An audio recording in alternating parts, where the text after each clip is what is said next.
안녕하세요, 텔미드입니다. 이번 시간엔 20번 And Elohim spoke 그리고 엘로힘 하나님께서 말씀하셨다 라는 주제를 보도록 하겠습니다.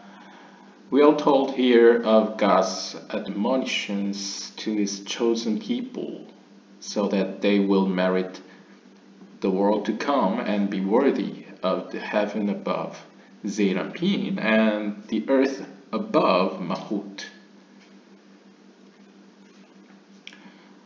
이번 챕터에서는 다음과 같은 것에 대해 이야기를 듣게 되는데요. 바로 하나님의 이스라엘 백성들을 향한 훈계입니다. 하나님께서 이제 자신이 당신이 선택하신 chosen people, 선택된 민족들에게 다음과 같은 충고를 하시는데요. 그럼으로써 이스라엘 백성들이 궁극적으로 the world to come, 다음에 올 세계, 즉 내세죠. 어떻게 보면. 근데 이제 여기서의 내세는 좀 영적인 의미라고 보시면 되겠습니다.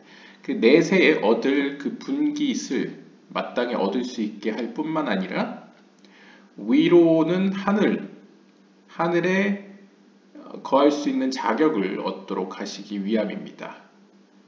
그리고 또한 땅으로는 저 위에 있는 땅에 머물 수 있는 자격을 얻게 하시기 위함이라는 거죠. 여기서 재밌는 것은 the heaven above and the earth above 라고 표현했다는 점인데요. 보통 heaven above 라고 표현하지만 땅 같은 경우엔 the earth below 라고 표현하지 않습니까? 근데 여기서는 heaven above, the earth above. 그래서 저 위에 있는 하늘 그리고 저 위에 있는 땅에 거할 자격을 마땅히 얻게 하시기 위해서 하나님께서 그들을 훈계하신다라고 표현하고 있습니다. 그래서 여기서도 하늘과 땅에 의미하는 것이 영적인 의미에서의 제일 안핀과 말쿠트를 의미함을 다시 한번 알 수 있고요.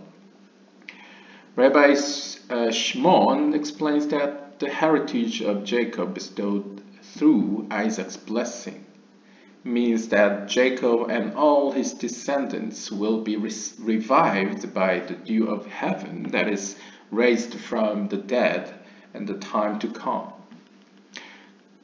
그리고 이어서 시몬 랍비는 다음과 같은 것을 우리에게 이야기해 주는데요.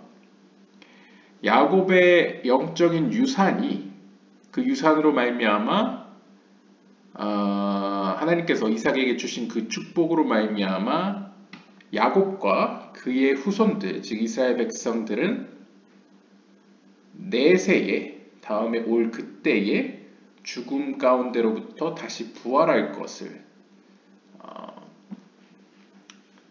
약속받았다라는 이야기를 한다고 합니다. 여기서 이제 죽은 자들 가운데에서 부활한다 했을 때 어떻게 부활하냐? Will be revived by the dew of heaven. 하늘의 이슬에 의해서 부활한다고 표현하고 있는데요. 보통 하늘의 이슬이라는 것은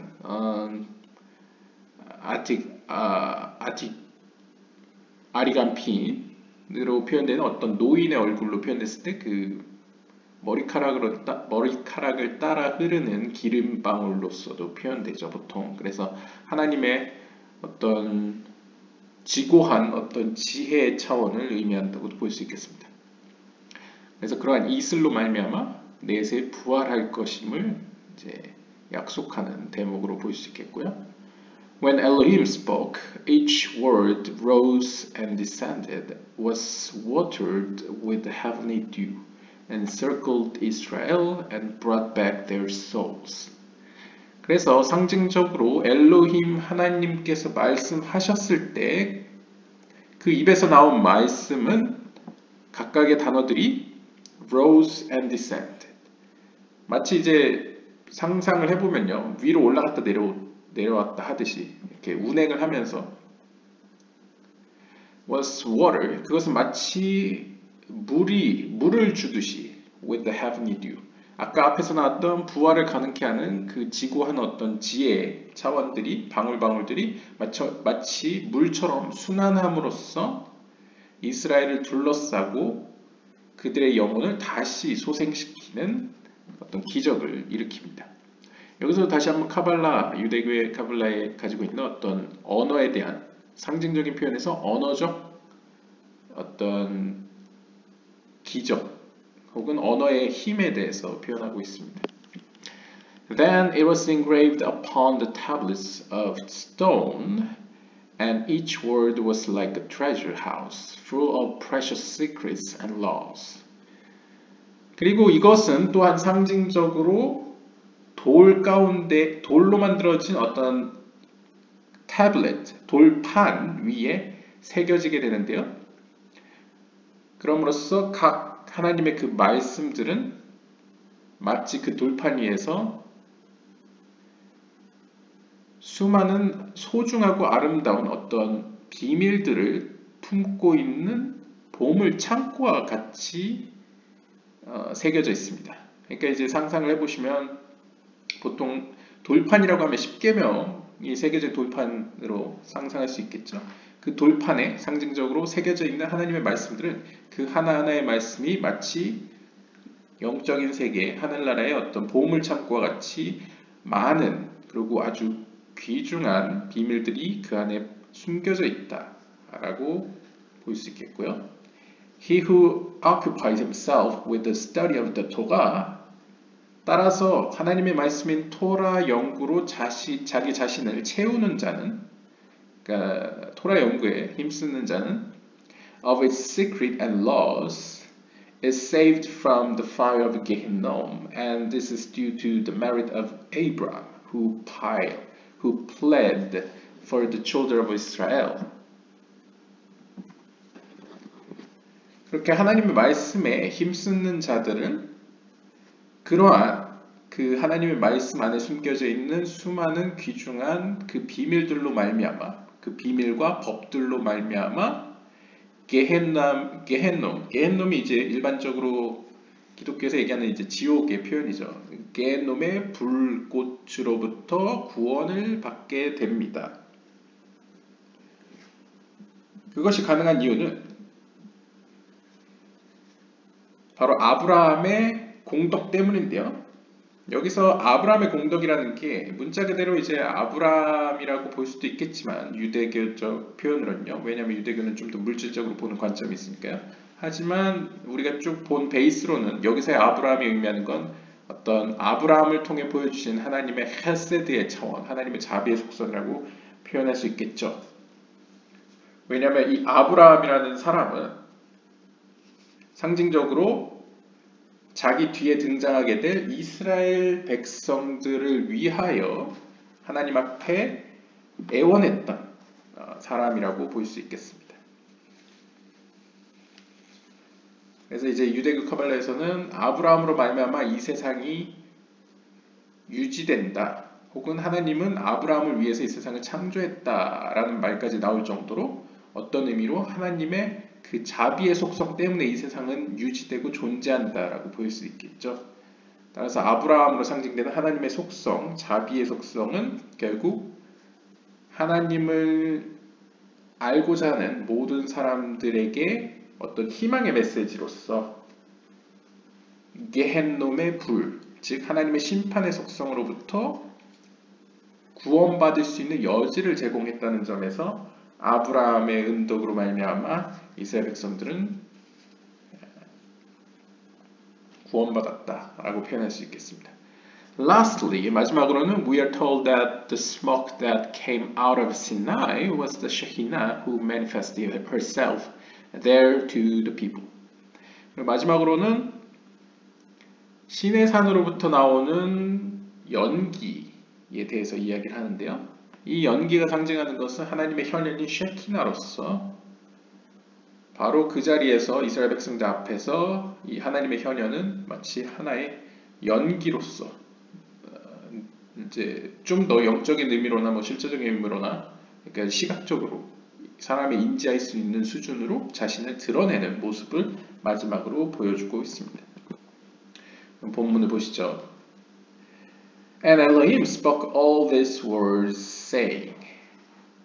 출애굽기 20장 1절에 보시면 그리고 엘로힘 하나님께서는 이 모든 말씀들을 하셨습니다. 말씀하시기를 라고 시작되는데요.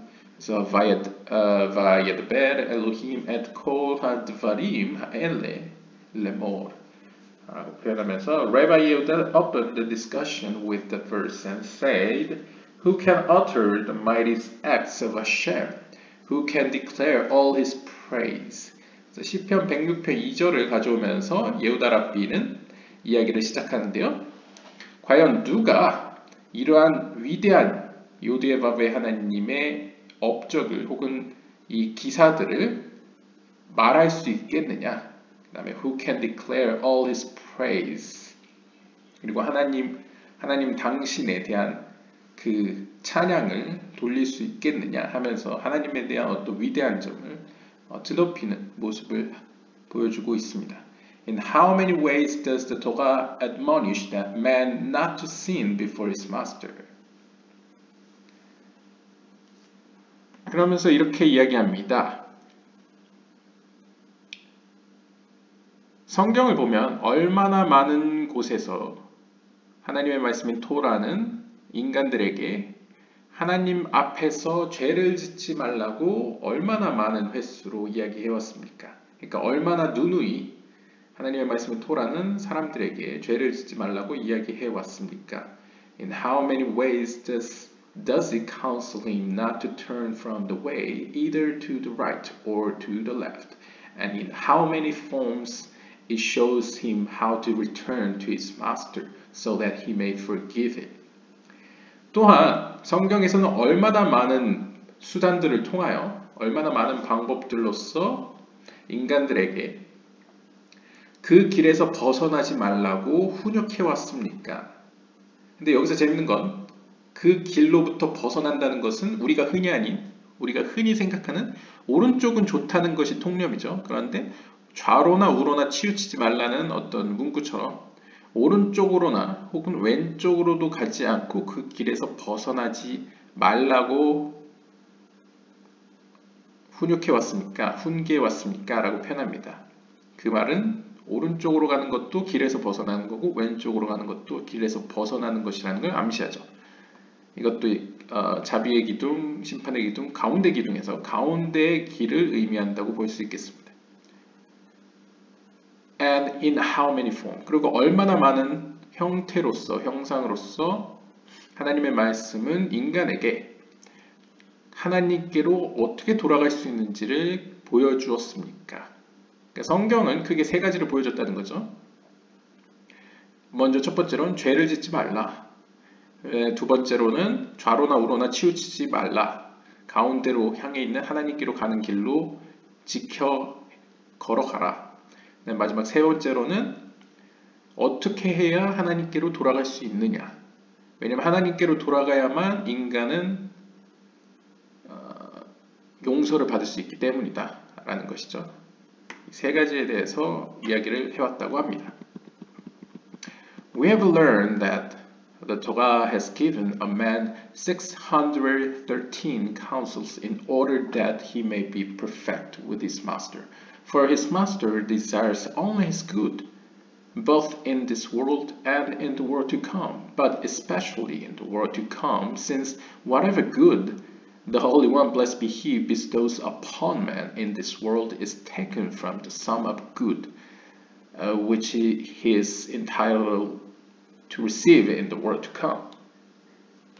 Why is that? Because the world to come is the possession of the Holy One, blessed be He. 그리고 우리는 다음과 같은 사실을 배워왔습니다. 바로 하나님의 말씀인 토라는 인간들에게 613개의 계명들을 주셨는데요. 그래서 이제 유대교에서는 성경에 나오는 모든 계명을 총해서 613이라고 표현하죠. 물론 613에 관련된 여러 가지 613은 총 365개 하지 말라는 계명과 그 나머지 개수만큼의 해라라는 계명으로 이루어져 있는데요. 그리고 이것도 이제 카발라 쪽에서는 좀 더 신비적인 의미로 해석을 하고 유대교에서는 기본적으로 그냥 문자 그대로 613개의 계명들을 의미합니다. 중요한 것은 이제 613개의 계명이 영적으로는 어떻게 보면 인간의 몸을 이루고 있는 어떤 힘줄과 어떤 기관들 혹은 핏줄들, 혈관들을 의미하는 것으로 보죠. 하나님께서 왜 이러한 613개 계명을 주셨느냐? 그 목적은 바로 인간이 하나님과 더불어 완벽해지기 위해서였다고 합니다. 그래서 인간성의 회복이라고 약간 동방정교의 그런 노선과 비슷하죠. 그리고 여기서 재밌는 점이 여기선 정확히 His master desires only his good. 하나님께서는 오직 당신의 선하심만을 원한다라고 표현합니다. 카발라에서는 특징이 하나님의 의지는 오직 피조물에게 선을 행하고자 하는 것이 하나님의 궁극적인 목적입니다. 그 외에 다른 의도는 없습니다. 솔직히. 그래서 우리가 흔히 판타지나 여러 가지 소설 등에 나오는 신이 뭐 변덕스럽게 뭐 악한 것도 계획을 하고 약간 이런 모습은 카발라에서는 사실상 없습니다. 카발라에 나오는 신의 모습은요. 그러면 악이란 왜 존재하느냐 했을 때 그것은 보통 대부분의 경우 그 피조물이 앞에서 나왔던 뭐 죄를 적다거나 혹은 좌로나 우로나 치우쳐서 그런 일이 벌어진다고 보죠. 아무튼 이 유대교 카발라에서는 이제 신은 항상 인간에게 선만을 행하고자 하는 것이 하나님의 의지이다라는 전제 하에서 하나님은 현재의 삶에서나 아니면 다음의 삶에서 world to come 다음 생에서 모두 선만을 선하게 행동하시기만을 원하십니다. 하지만 특별히 그 두 세계 가운데 어디에 더 초점을 두느냐 바로 내세라고 표현합니다. 왜냐하면 하나님은 기본적으로 선한 것을 피조 세계에 행하시길 원하시기 때문에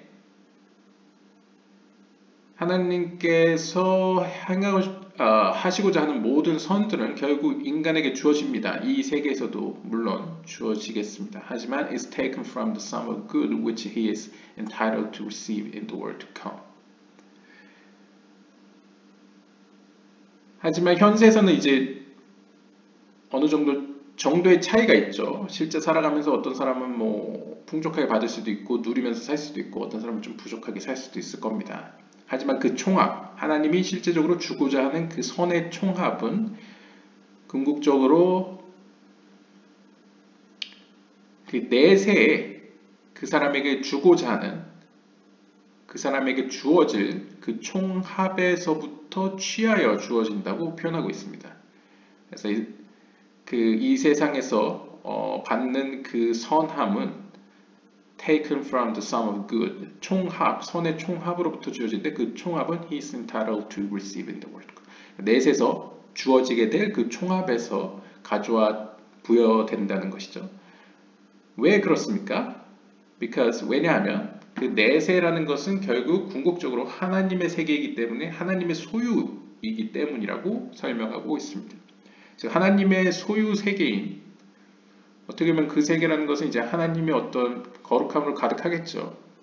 하나님의 의지, 선을 행하고자만 하는 어떤 하나님의 궁극적인 주고자 하는 속성의 세계이기 때문에 거기에는 무조건 그 사람에게 주고자 하는 하나님의 모든 좋은 것들이 있을 겁니다. 상징적으로. 그래서 거기서부터 가져와서 혹은 그때의 언약을 가지고 와서 오늘날 부여된다 라고 볼 수 있겠죠. We have learned that the comparison between this world and the world to come is as an antechamber compared with the whole itself. 그래서 우리는 다음과 같이 스승으로부터 배웠습니다. 바로 현세와 내세의 어떤 비교, 차이점에 대해서 어떻게 설명할 수 있느냐. 현세라는 것은 상대적으로 실제 어떤 큰 방으로 나아가는 대기실이라고 볼 수 있습니다. 안티챔버라는 건 이제 약간 중세 교회로 보시면 그 실제 예배당으로 들어가기 전에 오늘날 현대식으로 보면 이제 뭐 헌금함도 있고 뭐 주보도 있는 약간 그 곁방 예배당으로 들어가기 전 대기실이라고 볼 수 있겠습니다. 그러니까 현재 세계는 일종의 대기실과 같고 그와 비교하여 내세라는 것은 궁극적인 하나님의 어떤 준비된 방이기 때문에 그것은 the whole, 바로 그 홀 그 자체라고 볼 수 있겠죠. 왜냐하면 과거에는 이 홀이라는 곳이 만찬을 베푸는 어떤 전체적인 가장 핵심이 되는 부분이었기 때문에 특히 그리스 문화에서는 이 홀이라는 곳에서 약간 회랑 스타일의 어떤 하늘의 별이 보이고 약간 마당과 같은 중앙 정원과 같은 곳에서 이렇게 잔치를 베풀었기 때문에 아마 그런 장소로 들어가기 전 그리고 그 중심 이렇게 나누어 볼 수 있겠습니다. 그래서 현세는 일종의 대기실이고 내세는 상대적으로 비교했을 때 그 핵심 중앙 홀이라고 볼 수 있겠습니다. The reward of the righteous is his very own, as it is written of the tribe of Levi. Therefore shall they have no inheritance among their brethren. Why? Because Hashem is their inheritance.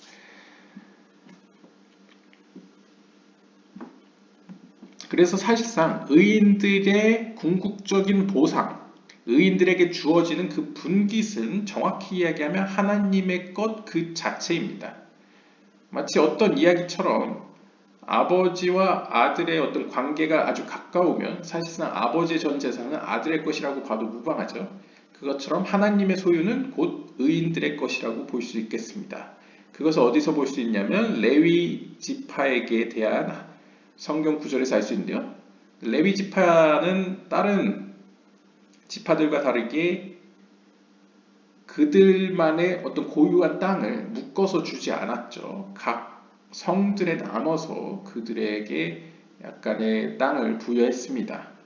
물론 좋은 땅들도 있죠, 그 중엔. 하지만 궁극적으로 이렇게 써 있습니다.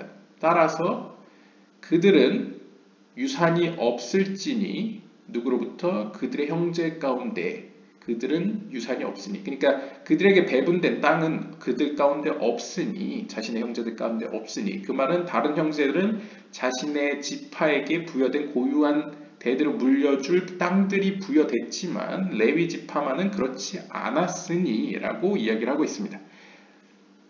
왜 그렇습니까? 그 이유는 신명기 18장 2절에 바로 요드에바베 하나님이 바로 그들의 유산이기 때문이다. 그러니까 그들의 소유물은 바로 요드에바베의 하나님 그 자체이기 때문이라는 것이죠. 근데 이거는 좀 더 상상을 해보면 사실 회장을 소유물로 가지고 있다는 건 회장의 모든 것은 바로 그 사람의 것이라고 볼 수 있겠죠.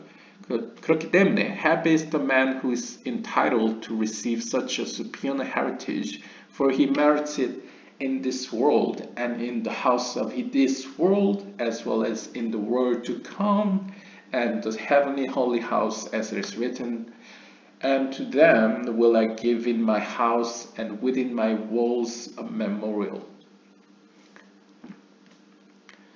따라서 이 다음과 같은 사람은 복이 있습니다. 누구냐면 바로 앞에서 서술한 것과 같은 영적으로 아주 높은 수준의 유산을 부여받게 된 이러한 사람은 복이 있습니다. 왜냐하면 그와 같은 사람들은 이 세계에서,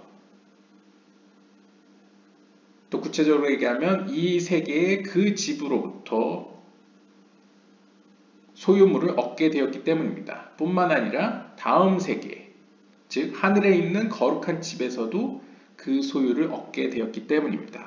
그래서 이렇게 기록되어 있습니다. 이사야서 56장 5절에 보시면, 그리고 그들에 대해서는 내가 나의 집 가운데의 것을 줄 것이며, 또한 직역을 하면요, 내 성벽 안에 있는 것들을 줄 것이다 라고 표현하는데요. 여기서 이제 직역한 번역본을 보면 내 성벽, 그 기념비 안에 있는 것들을, 그래서 여기서는 야드바셴이라고 표현하죠. 오늘날 약간 이스라엘에 있는 그 홀로코스트 기념관도 야드바셴이라고 하는데요.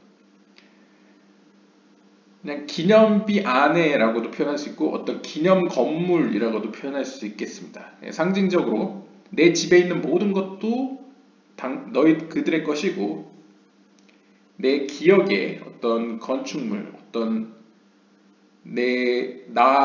이 기억이라는 것도 카발라적 표현으로 보면 하늘에 저장되어 있는 어떤 영적인 좋은 것들, 보물창고 안에 있는 것들을 이제 기억이라고 표현할 수 있겠죠. 그런 것들은 다 그들의 것이다 라고 이야기를 합니다. 따라서 happy is the portion of the righteous for being worthy to dwell with the king in his own house. 따라서 이러한 의인들은 복이 있습니다. 왜냐하면 이러한 의인들은 왕과 더불어, 여기서 왕이라는 것은 제이란핀으로서의 하나님이죠. 왕과 더불어 그의 소유한 집에 함께 거할 자격을 주어졌기 때문입니다. 즉 레위 지파와 같은 경우의 사람들은 상징적으로 왕과 더불어 왕궁에 살 자격을 얻게 된 사람을 의미합니다. 왜냐하면 실제적으로 레위인들은 하나님의 집이라고 고대 세계에서 얘기했던 성전에서 일을 했죠. 그리고 성전에 거하면서 성전에서 나오는 진설병, 그 빵을 먹었습니다.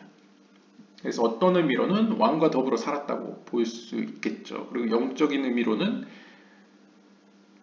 이러한 의인들은 레위 지파와 마찬가지로 제이란핀과 더불어서 말쿠트라는 그의 집에서 함께 거하기 때문에 현세서나 내세서나 복이 있는 자들이다 라고 볼 수 있겠습니다. Rabbi Shimon said, 시몬 랍비가 이야기했습니다. Happy is the portion of the righteous who is worthy of this, as it is written, then shall you delight yourself in Hashem. 시몬 랍비는 이어서 이렇게 이야기했습니다. 의인들은 참으로 복이 있습니다. 의인들의 분깃에는 복이 있습니다. 그 의인들이란, 여기서 의인들이란 who is worthy of this, 앞에서 이야기한 이러한 것들을 얻을 자격을 얻은, 즉 왕과 더불어 왕궁에 머물 수 있는 자격을 얻은 의인들에게는 복이 있습니다. 왜냐하면 이렇게 기록되어 있기 때문입니다. 이사야서 58장 14절 보시면 그때에 너희는 너희 스스로 기뻐할 것이다. 어디서? In Hashem, 요드예바브의 하나님 안에서. 하지만 이제 직역을 하면 literally above, 위에서라고 표현하죠. 그래서 여기 보시면 as tit anag al Adonai im Adonai im al Adonai. 그래서 이제 히브리어로 전치사 in을 쓰지 않고 upon 혹은 on이라는 뜻의 r을 사용하고 있습니다. 그래서 위에 계시는 요드예바브의 하나님 안에 너희가 거할 스스로 즐거워할 수 있을 것이다 라고 표현하죠. 즉 위에서의 요드예바브의 하나님이라는 건 말쿠트로스의 하나님이 아니라 이제 제이란핀으로서의 하나님을 의미하겠죠. It is not written in Hashem but above Hashem, namely in the place from which the upper and the lower worlds are derived and for which they earn. Of this it is written, from where comes my help.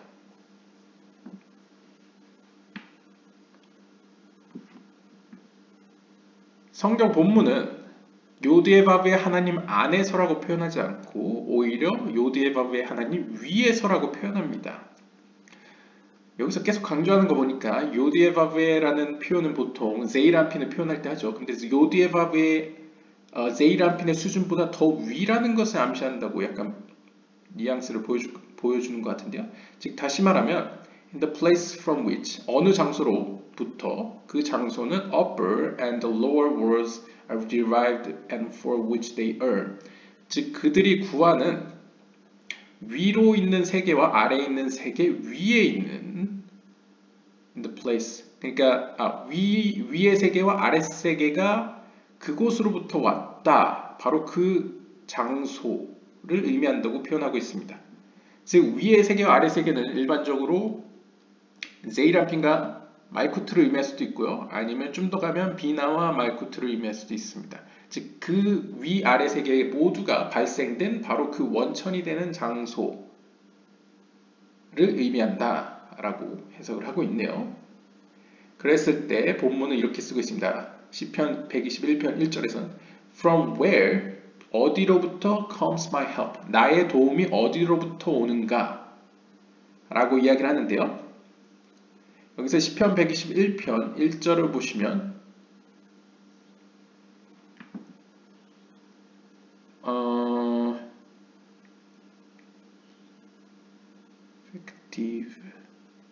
메아인 야보 에즈리, 그래서 나의 도움이 어디로부터 오는가 해서 메아인이라고 표현합니다. 그래서 여기서 메아인이라고 표현하면 일반적으로 이제 현대인에서 어디로부터 라고 표현할 수 있겠지만 여기서는 카발라적으로 매와 아인을 떼서 생각해보면 매는 이제 전치사로서 어디로부터란 뜻이고 아인은 카발라적 어휘에서는 엔소프에서 이제 n을 단독적으로 쓰이면 이제 아인이라고 읽을 수 있습니다. 그래서 아인으로부터 하나님의 그의 도움이 올 것이다, 온다라고 표현할 수 있겠습니다. 그렇다면 답이 나오죠. 아인이라고 표현되는 곳은 바로 스피라 오브 케테르를 의미합니다. Which is called nothingness. 왜냐하면 케테르는 사실상 아인이라고 볼 수 있는 하나님의 속성이죠. 즉 우리의 어떤 인식의 지평이, 영적인 지평이 닿을 수 없는, 그러니까 알 수 없는 하나님의 속성이라고 거의 볼 수 있는 게 거의 맞을 것 같습니다. 인식의 지평선 너머라고 볼 수 있겠죠. 그렇기 때문에 이 구절과 시편 121편 1절과 연관지어 봤을 때 결국 의인들의 분깃에 복이 있는 이유는 그들은 앞으로 장차 올 내세에 그들 스스로 케테르의 수준에서 비나와 제라핀과 말쿠트를 뛰어넘는 케테르의 수준에서 하나님 안에서 기뻐할 것이다 라는 것을 암시해주고 있습니다. And it is also written, 또한 이렇게 기록되어 있습니다. 다니엘서 7장 13절을 보시면 And came to the ancients of days and they brought him near before him. 그리고 ancient of days, 직역을 하면 날들의 고대의 날들인데요. 혹은 날들의 그 고대, 그것이 왔고 나타났고 그들은 그를 그 앞으로 데려왔습니다 라고 직역이 되는데요. 보통 여기서 ancient of days를 아틱 요마야 라고 아람어로 표현하고 있네요. 그래서 여러분들이 어디서 들어보셨을 아틱 요민이라고 불려지는 케테르의 어떤 internal sphere, 그러니까 internal aspect, 그러니까 케테르를 크게 외적인 부분과 내적인 부분으로 봤을 때 외적인 건 이제 아리간피라고 봤을 때 내적인 건 이제 아틱요민이라고 표현할 수 있는데요. 이 아틱요민, 그러니까 케테르 내에서도 더 인간의 어떤 지성과 어떤 인식을 초월하는 더 알 수 없는 어떤 지경을 의미합니다. 그랬을 때 이러한 아틱요민의 수준이 나타났고 그들은 그를 그 앞에 가까이 가져왔다라고 표현하는데요. Namely, 즉 이것이 의미하는 것은 케테르, which is called the ancient of days, 즉 고대의 날이라고 불려지는 이 케테르가, 즉 케테르의 어떤 내면적인 속성을 의미합니다. The desire and the delight of the righteous is to look at the splendor whence all lights issue and all celestial crowns, which are the Sphirot, are drawn.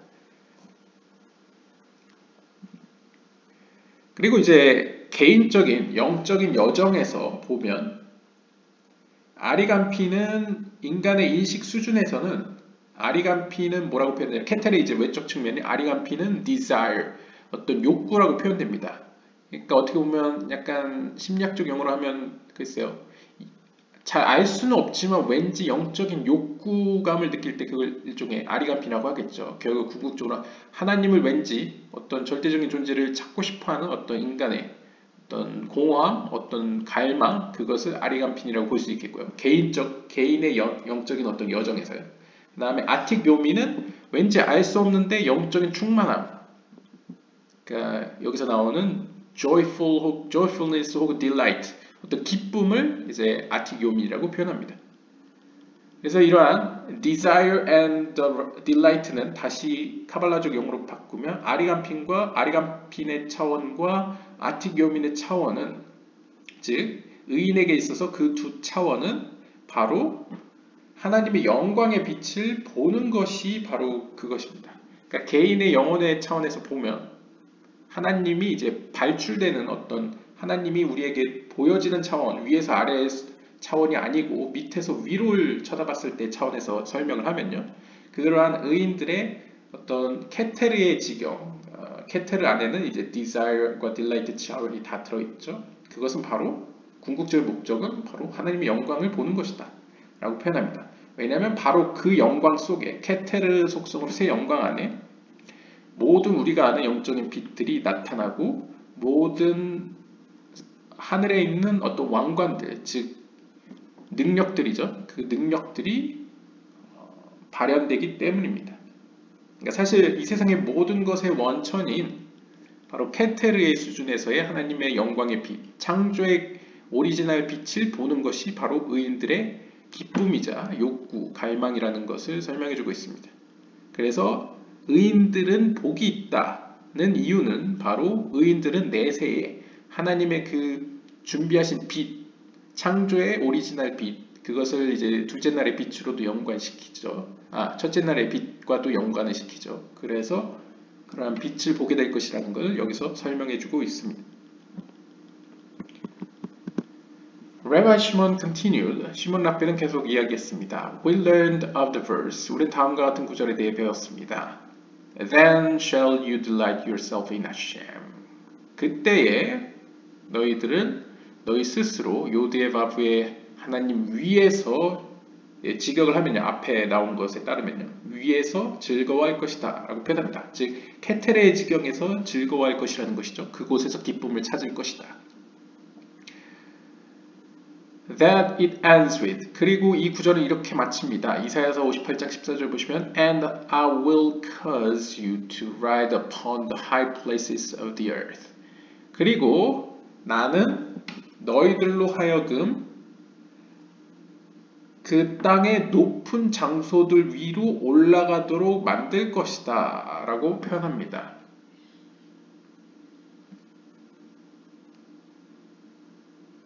This refers to the place called the high places of the earth, which is above the earth. 이것은 그대로 해석하면 바로 그 땅의 높은 장소들이라고 해석되는데요. 그 말은 땅보다 높은 곳이라는 곳을 의미합니다. 상식적으로. 즉 이것은 which is mahut and is called earth. 그리고 땅이라는 것은 일반적으로 우리가 영적인 땅을 의미하기 때문에 말쿠트를 의미하죠. 즉 말쿠트보다 높이 있는 높은 장소들이라고 표현합니다. And heaven, namely Zeirapin, as it is written, the high places of the earth, for heaven is above the earth. 따라서 이사야서 58장 14절에 나오듯 나는 너희들로 하여금 그 땅보다 높은 장소들 위로 올라가게 할 것이다 라는 것은 땅보다 높은 곳, 즉 말쿠트보다 높은 제이란핀, 제이란핀의 다른 별명은 하늘들이죠. 왜냐하면 히브리어에서는 하늘이 복수형이기 때문에요. 그 하늘들의 지경으로 높일 것이다 라는 뜻으로 해석할 수 있겠습니다.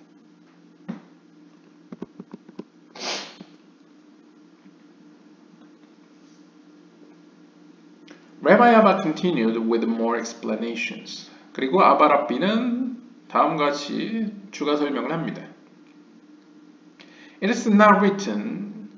본문은 이렇게 이야기하지는 않습니다. Shall you sit, but rather 오히려 shall you delight yourself in Hashem.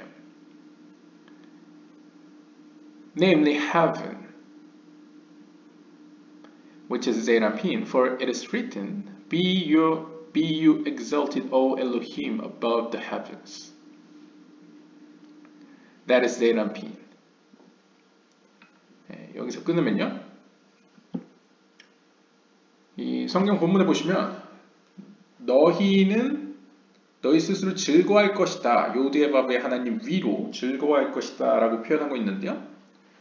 오히려 요드에바브의 하나님 위로 앉을 것이다 라고 표현하지 않고 그러니까 왜 굳이 앉는다라는 히브리어 동사를 라쉐베트를 사용하지 않고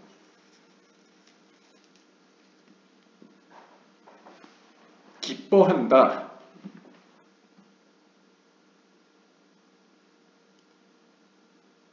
기뻐한다라는 단어를 사용했는가에 대해서 이제 질문합니다. 여기서 이제 요드에바베라는 것은 어떤 의미로 heaven, 하늘이라고 표현할 수 있죠. 제이라핀. 앞에 맥락에서 보면요.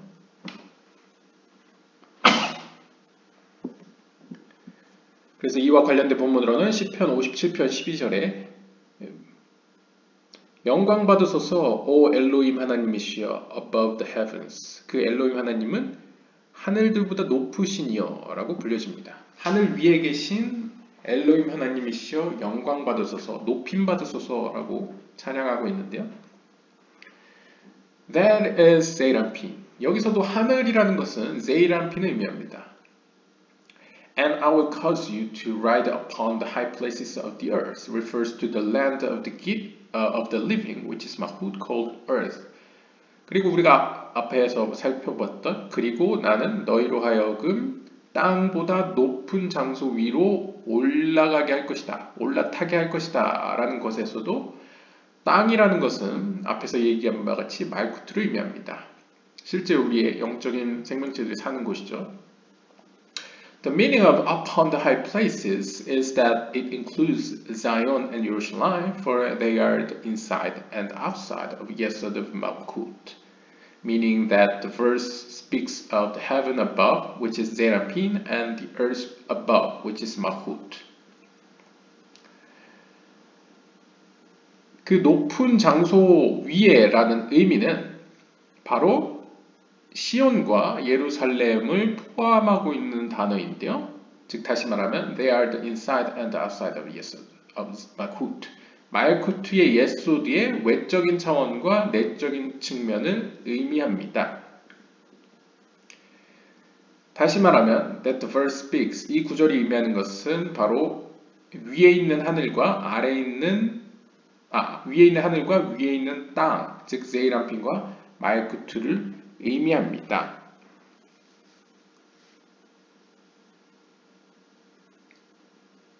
And that which Rabbi Shimon spoke is thus, as I said, and it is all one as written, and came to the Ancient of Days, and all amounts to the same.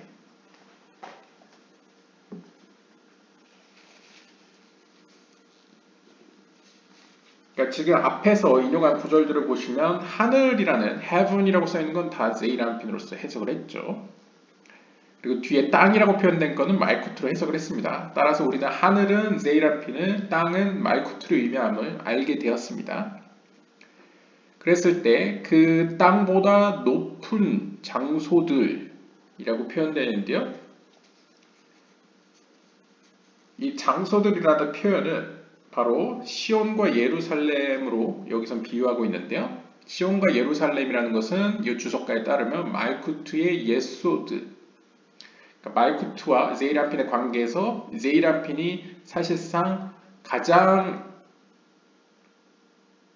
말쿠트와 가까이 있는 세피라라고 표현할 수 있죠. 그게 예소드이지 않습니까? 이제 예소드도 케테르도 외적으로 나와 있는 그 desire, 갈망의 측면에서는 아리란핀이고 그 안에 내적인 측면으로 있는 그 delight는 아틱요민이라고 불렀죠. 그래서 케테르도 안과 밖을 나눴었습니다. 구체적으로 나눴을 때요. 그랬을 때 말쿠트의 입장에서 아래에서 위를 바라보았을 때 말쿠트의 입장에서 예소드는 어떤 의미로 말쿠트에게 있어서는 케테르와 같은 존재입니다. 왜냐하면 말쿠트도 10개의 세피롯을 갖고 있다고 했을 때 말쿠트의 케테르는 사실상 예소드의 말쿠트라고도 볼 수 있겠죠. 그랬을 때 예소드 역시 케테르처럼 안과 밖이 있을 겁니다. 그랬을 때 예소드는 말쿠트의 입장에서 보면 예루살렘과 시온으로 상징적으로 표현될 수 있겠습니다. 그러니까 말쿠트가 땅이라고 표현됐죠. 그런데 히브리어에서 언어 유의적으로 그리고 실제적으로 하아레츠라고 표현되면 바로 그 땅이라고 표현하면 이스라엘 땅을 의미합니다. 가나안 땅을 의미합니다. 그랬을 때 이스라엘 땅에서 가장 핵심이 되고 중심이 되는 곳은 예루살렘이죠. 그래서 예루살렘은 일종의 아리간핀처럼 바로 말쿠트의 케테르인 예소드의 외적인 차원이라고 볼 수 있겠고요. 그 다음에 케테르의 내면적 측면처럼 말쿠트에게 있어서 케테르의 내적 측면이 예소드의 내면적 측면은 시온, 자이온이라고 할 수 있겠습니다. 그래서 예루살렘보다 어떻게 보면 한 단계 더 높은 의미에서의 예루살렘에 대한 다른 이름이 되겠죠. 그래서 결국 말쿠트와 예소드의 관계는 좀 더 큰 거시적 관점에서 본다면 결국 제이란핀과 말쿠트를 의미합니다. 그래서 하늘과 땅은 영적인 차원에서 하늘과 땅은 제이란핀과 말쿠트죠. 남성적 차원과 여성적 차원.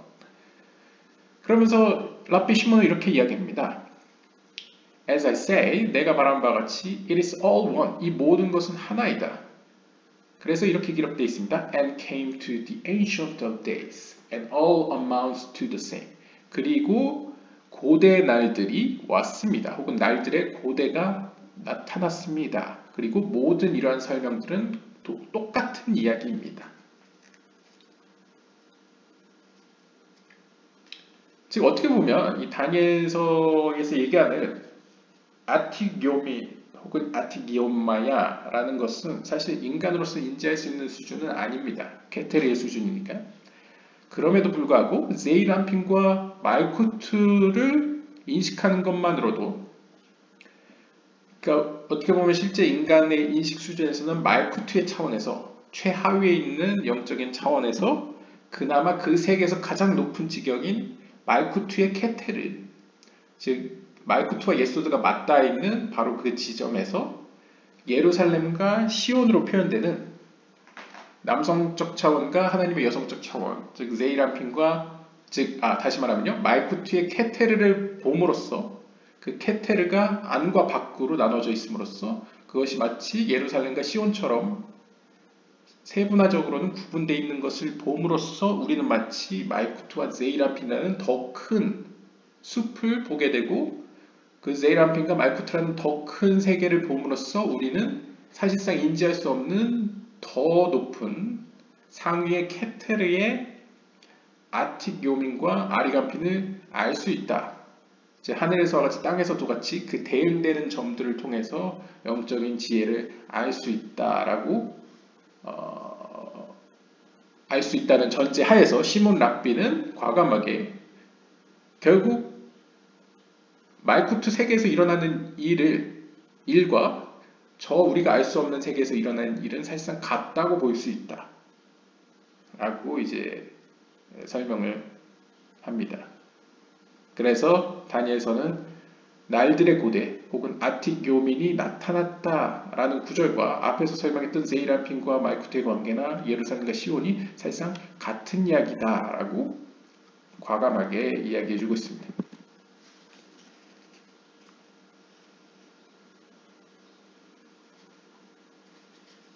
Rabbi Abba asked Rabbi Shimon, 아바 랍비는 시몬 랍비에게 물었습니다. May my master explain the verse? 부디 제 스승이시여 다음 구절에 대해 설명해 주십시오. And I will cause you to ride upon the high places of the earth and feed you with the heritage of Jacob your father.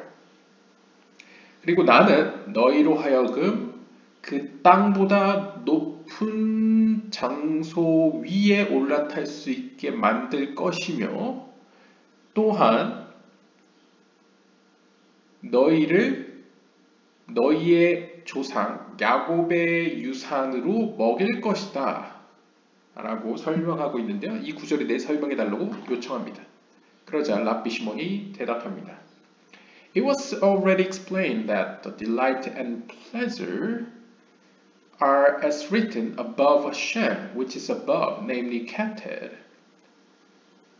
이것은 이미 우리가 설명한 바와 같습니다.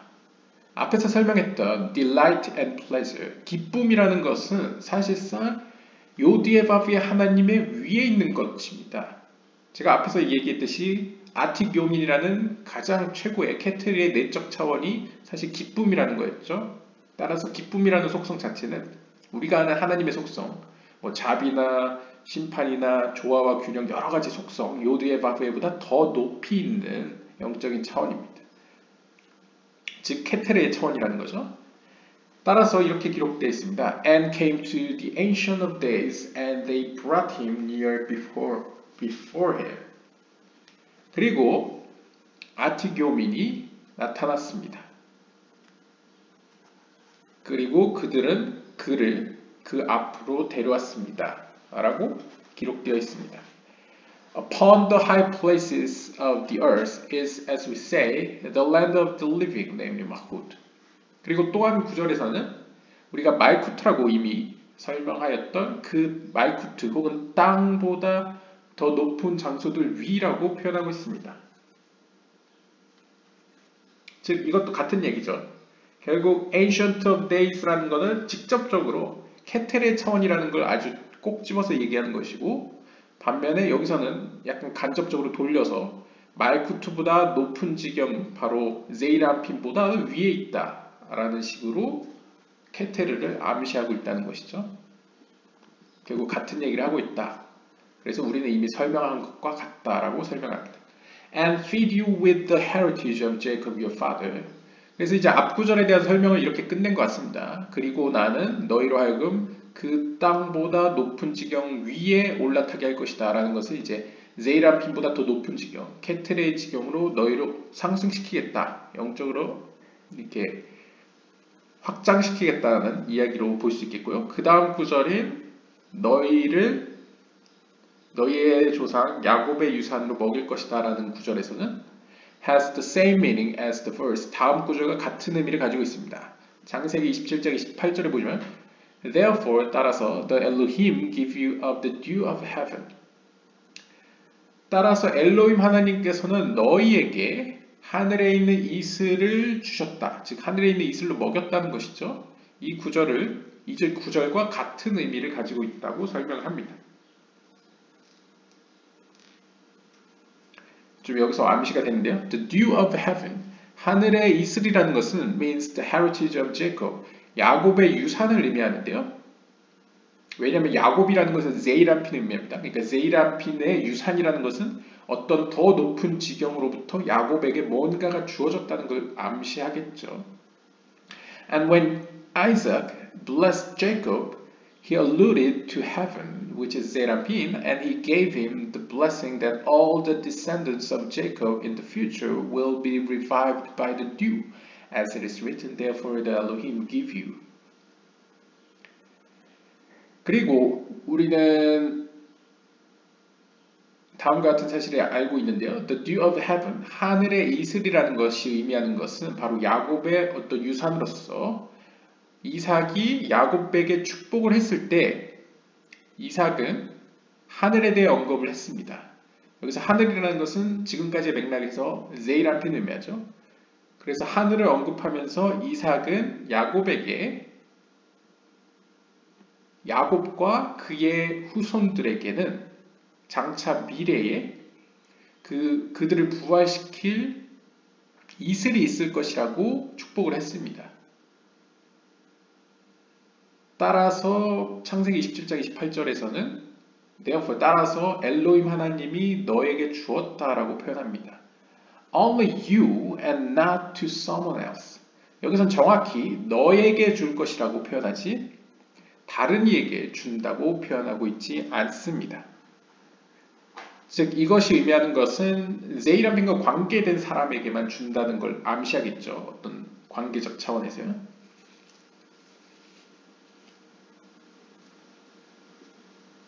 And the dew of heaven is that by which the dead will be revived in the days to come, for that dew issues from Attica Kadisha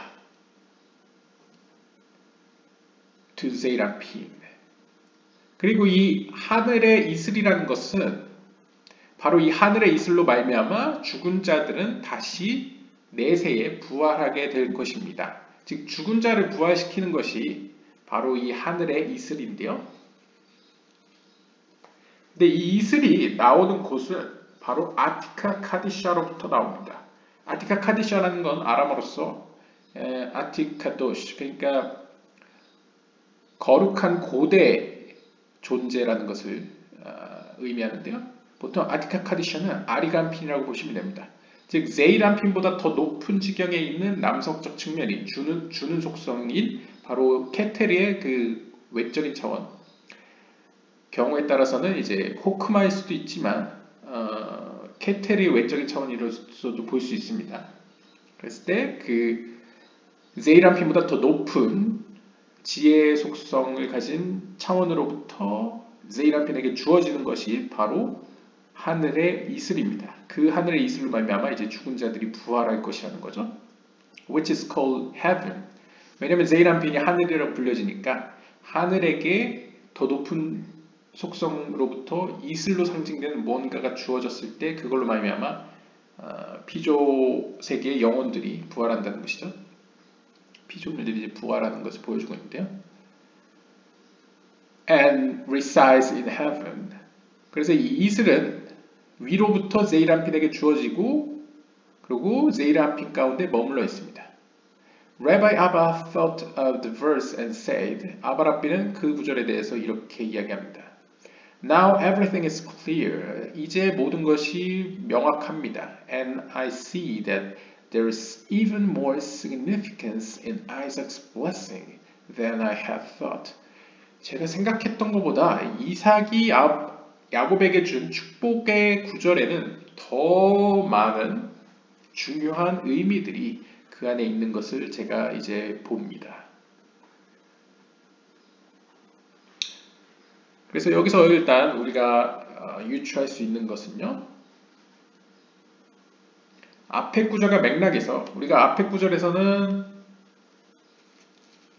하나님께서 하나님과의 관계 가운데 있는 의인들에게 주시고자 하는 영적인 차원은 궁극적으로 내세에는 케테르의 수준까지 올려주시는 것이 하나님의 의지이고요. 또한 그 맥락에서 이어보았을 때 너희의 조상 야곱의 유산으로 먹일 것이다 라는 것 역시 여기서 너희라는 것은 그냥 일반 너희를 의미하는 것이 아니고 아무런 불명확한 사람들을 의미하는 것이 아니고 앞의 맥락에서 의인들을 의미한다고 볼 수 있겠습니다. 즉 하나님께서는 너희 의인들에게 나는 너희의 조상 야곱, 너희의 조상이라는 것도 상징적으로 이제 제이란핀을 의미하는 거죠. 하늘에 있는 제이란핀의 유산으로서 너희를 먹이겠다. 즉 영적인 세계에 있는 제이란핀이 더 높은 지경인 하나님의 케틀의 속성으로부터 부활을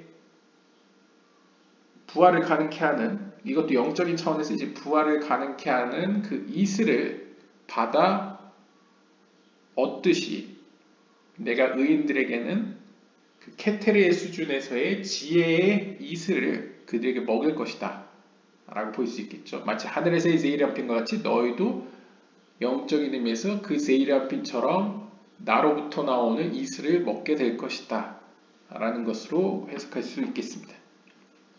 그래서 이삭이 야곱에게 베푸는 축복도 이 랍비 아바의 이 고백처럼 어떤 의미로 중의적인 표현이라고 할 수 있겠죠. 하나는 실제적으로 그냥 이삭이 야곱에게 주는 축복이면서 동시에 그것은 야곱으로 비유되는 제이란핀과의 긴밀한 관계 안에 있는 하나님의 사랑받는 이 의인들은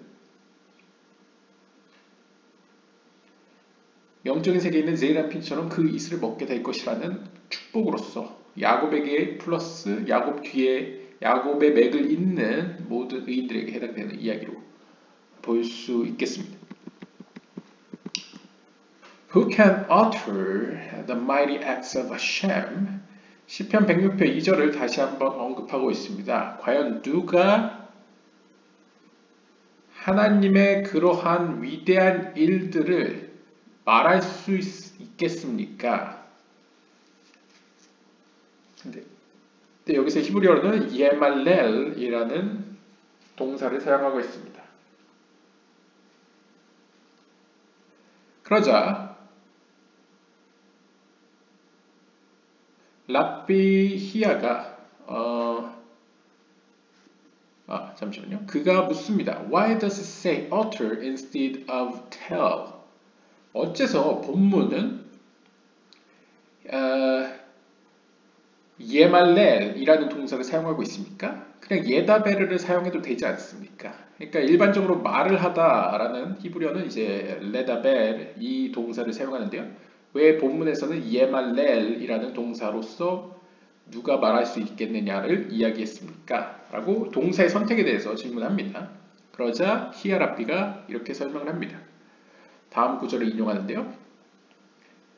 신명기 23장 26절에 Then you may pluck the ears with your hand. 그때 너희는 너희가 아니군요. 너는 단수이네요. 그때 너는 pluck the ears with your hand. 너희 손으로 pluck이라는 것이 뭔가 뽑는다는 것을 의미하는데요.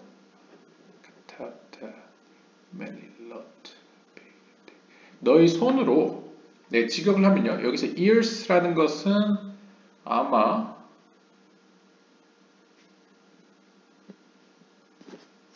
그 새싹 혹은 추수의 어떤 곡식들을 의미하는 것 같습니다.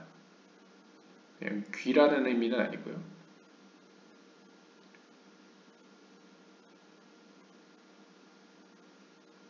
그러니까 보통 이제 영어가 좀 더 헷갈리는데 뭐 열매 혹은 이제 밀이나 어떤 보리 등의 이삭을 의미하는 것으로 추측되는데요.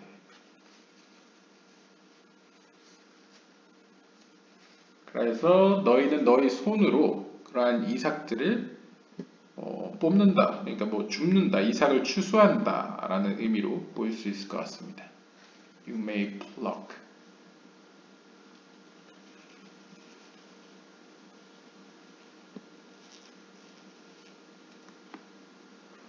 그랬을 때 they are also called. 그들은 또한 이렇게 불립니다. For one has to separate the grains from the ear by plucking melilla with the hands. And when it says utter, it means that one should separate and cancel the judgments of Hashem.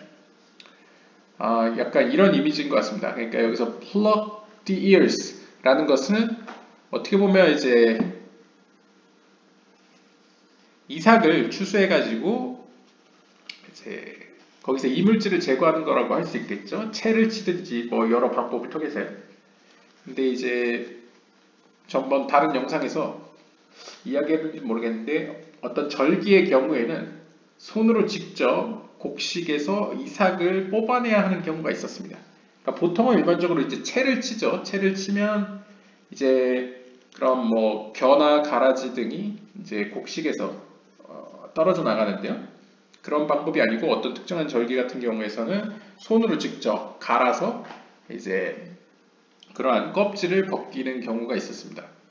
여기서도 약간 그런 이미지로 너의 손으로 직접 어떤 그런 이삭을 껍질로부터 분리해내라 라는 이미지로 히브리어 멜릴롯라는 단어를 사용했는데요. 이 멜릴롯이라는 어떤 아마도 유추할 때 이 이삭을 의미하는 것 같은데요. 이 멜릴로트라는 단어와 앞에 나왔던 예말렐, 이 마라다라는 단어를 연결시킨 것 같습니다. 그랬을 때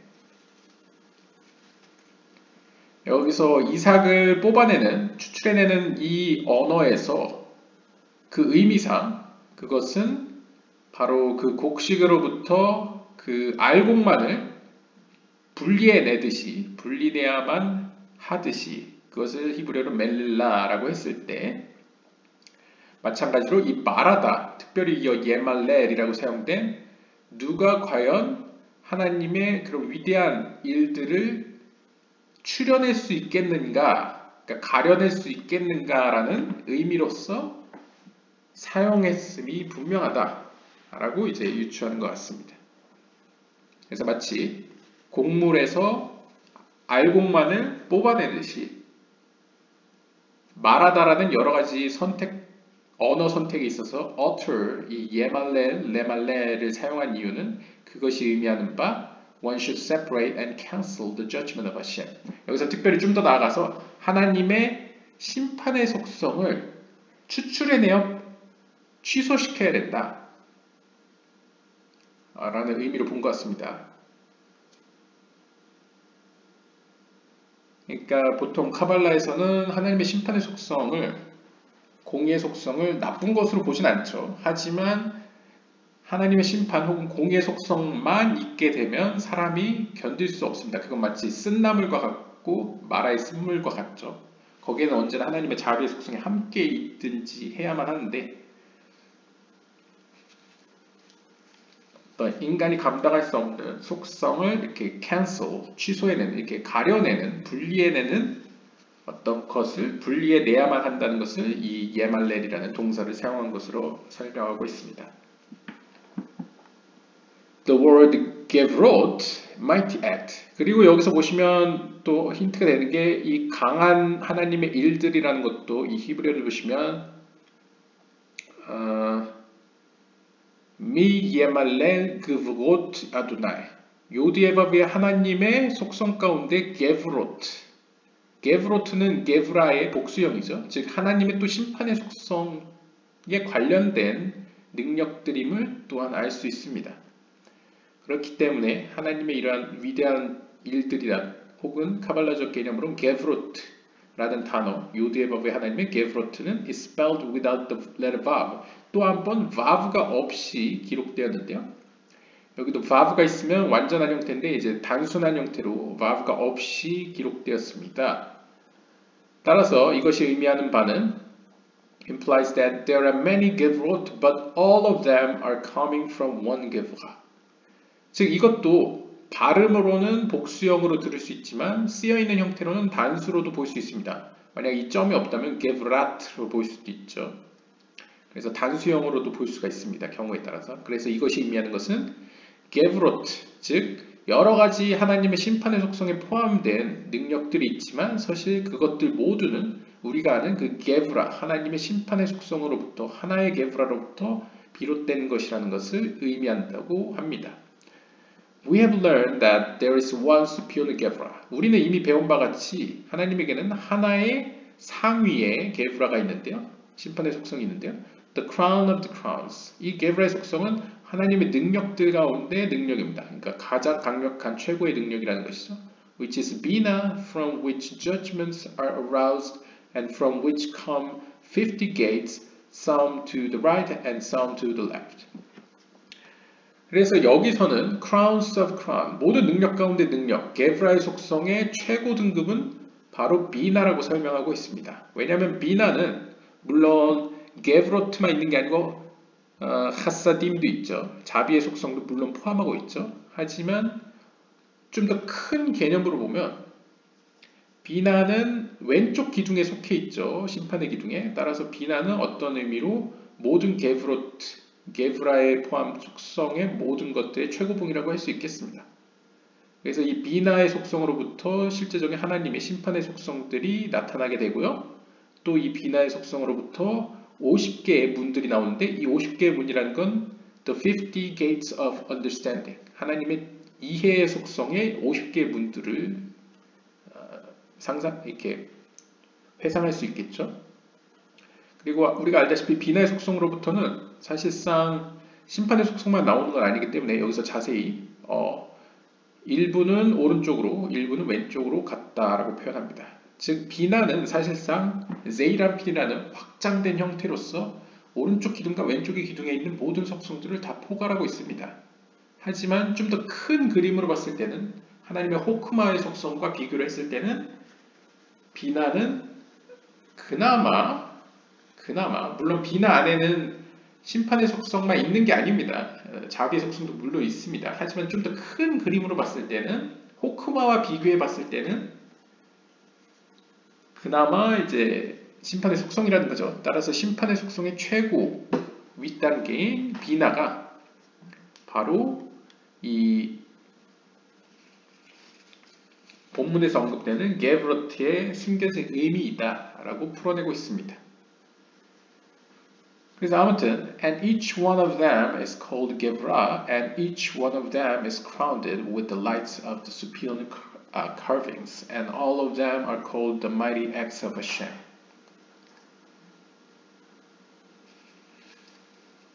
그래서 이 비나 혹은 상징적으로 50개의 문으로부터 비롯된 이 하나님의 심판의 속성들은 그들 각각이 단독적으로 게브라라고도 단수로서도 불려지고요. 또 그들 각각은 이러한 영적으로 높이 있는 그러한 비나의 속성, 즉 심판의 속성의 빛으로서 능력을 부여받았습니다. 그리고 그들 각각은 모두 뭐라고 불리냐면 요디에바브의 하나님의 위대한 기사 혹은 위대한 업적, 위대한 일이라고 불려집니다. 그러니까 좀 복잡합니다. 사실 복잡한데 사실 앞의 맥락에서 모든 것은 결국 모든 것은 똑같은 설명이다라는 맥락에서 보시면 되겠습니다. 사실 하나님의 심판에 대한 속성도 악에서 비롯된 게 아니고 유대교 카발레서는 완전 악한 어떤 속성의 것이 아니고 똑같이 비나에서 비롯되었습니다.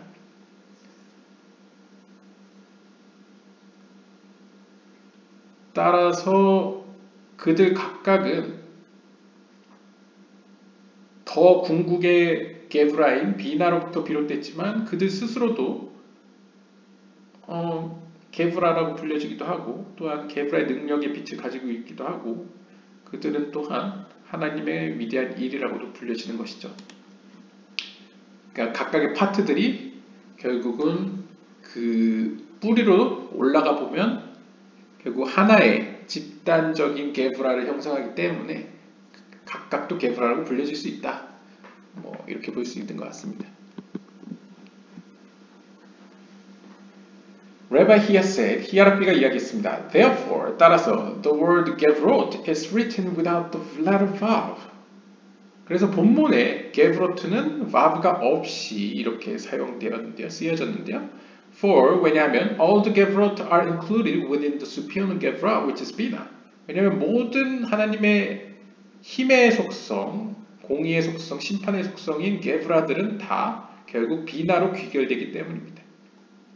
그래서 단수처럼 보이면서 발음은 소리는 복수처럼 나는 이렇게 글씨를 썼다는 거죠. 히브리어로. The closing part of the verses. 그리고 이 본문의 마지막은 이렇게 기록됩니다. Who can declare all his praise. 그리고 과연 누가 모든 하나님의 그러한 영광 혹은 찬양을 선포할 수 있겠습니까? 라고 표현하고 있대요.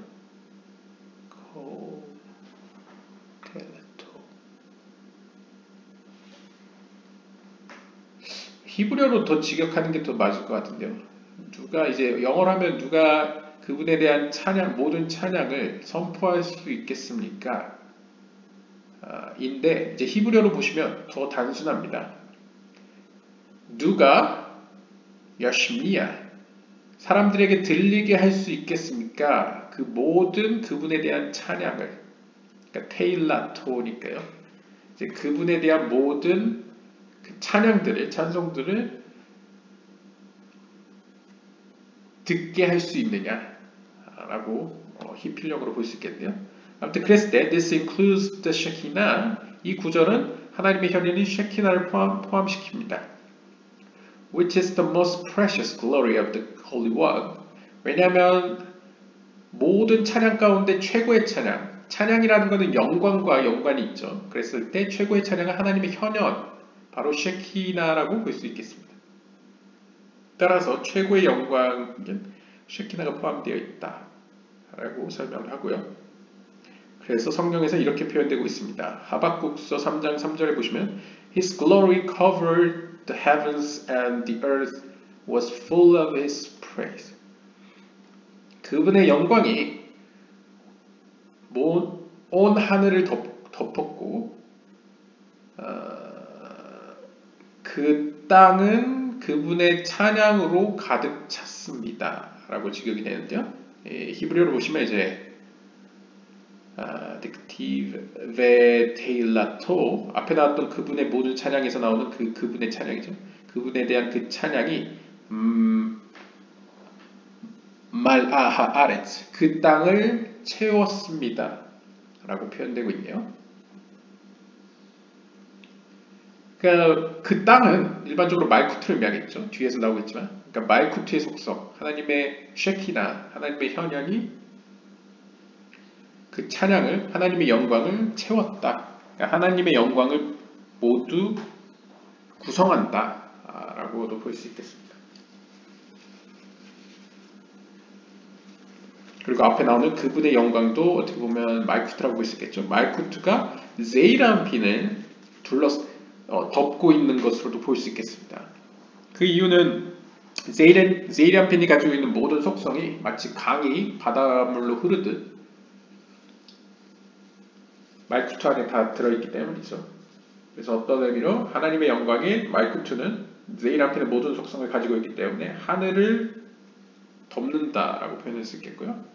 그 다음에 그러한 땅으로 불려지는 말쿠트는 하나님의 영광을 모두 담고 있다. 그래서 그 땅은 그분에 대한 찬양을 말아 그래서 가득 채우고 있다 라고 표현할 수 있겠습니다. 네, 잠시만요. 본문이 분량이 어느 정도인지 보겠습니다.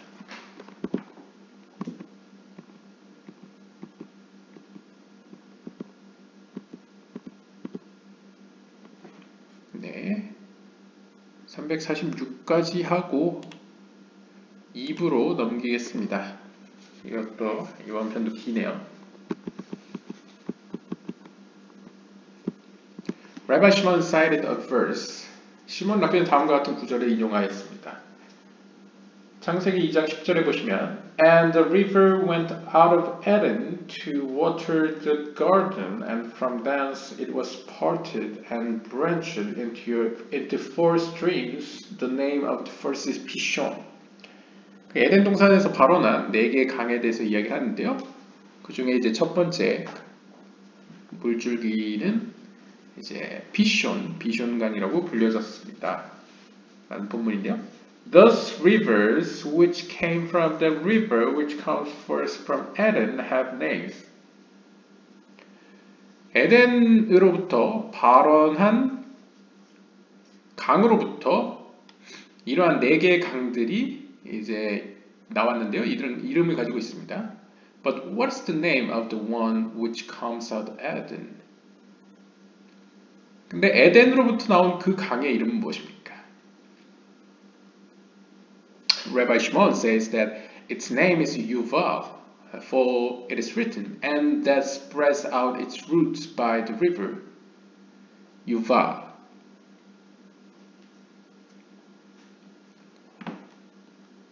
그러니까 쉽게 생각하시면 이거죠. 에덴이 있고 에덴 동산이 있습니다. 그러니까 우리는 그냥 에덴 동산이라고 흔히 얘기하니까 에덴 이꼴 에덴 동산이라고 생각하는데 카발라, 유대교 카발라에서는 에덴과 동산을 좀 따로 봅니다. 그래서 에덴은 경우에 따라서 비나 혹은 호크마로 보고요. 왜냐하면 비나와 호크마는 항상 같이 있으니까요. 그리고 에덴에서 발출된 하나의 강, 메인스트림을 이제 세이란핀이라고 보고 그 세이란핀으로부터 이제 4갈래로 갈라지죠. 그랬을 때 그 4갈래로 인해서 적셔진 풍요로워진 그 땅을 동산이라고 부릅니다. 그래서 그 동산은 말쿠트라고 봅니다. 그래서 에덴 동산은 말쿠트고 에덴은 이제 비나라고 보통 생각을 하시면 됩니다. 그랬을 때 이 4강이 흐르기 전에 원류라고 할 수 있는 하나의 강을 상정할 수 있는데요. 그 강의 이름이 무엇이냐라고 질문합니다. 그래서 에덴에서 처음 발현된 그 하나의 강은 이름이 무엇이냐라고 묻자 시몬 랍비가 그 이름은 유발이라고 부릅니다. 그 이유는 예레미야서 17장 8절에 And that spreads out its roots by the river. 그리고 그 강으로부터 이러한 뿌리들이 펼쳐졌다 라고 설명하는데 여기서의 그 강을 이제 유발이라고 히브리어 쓰기 때문에 유발 강이다 라고 설명하고 있는데요. 본문을 보시면 이렇게 써 있습니다. ve'al 유발, 그 유발 강가 위에 이슐락 샤라샤브, 그의 뿌리들이 이제 예샬락,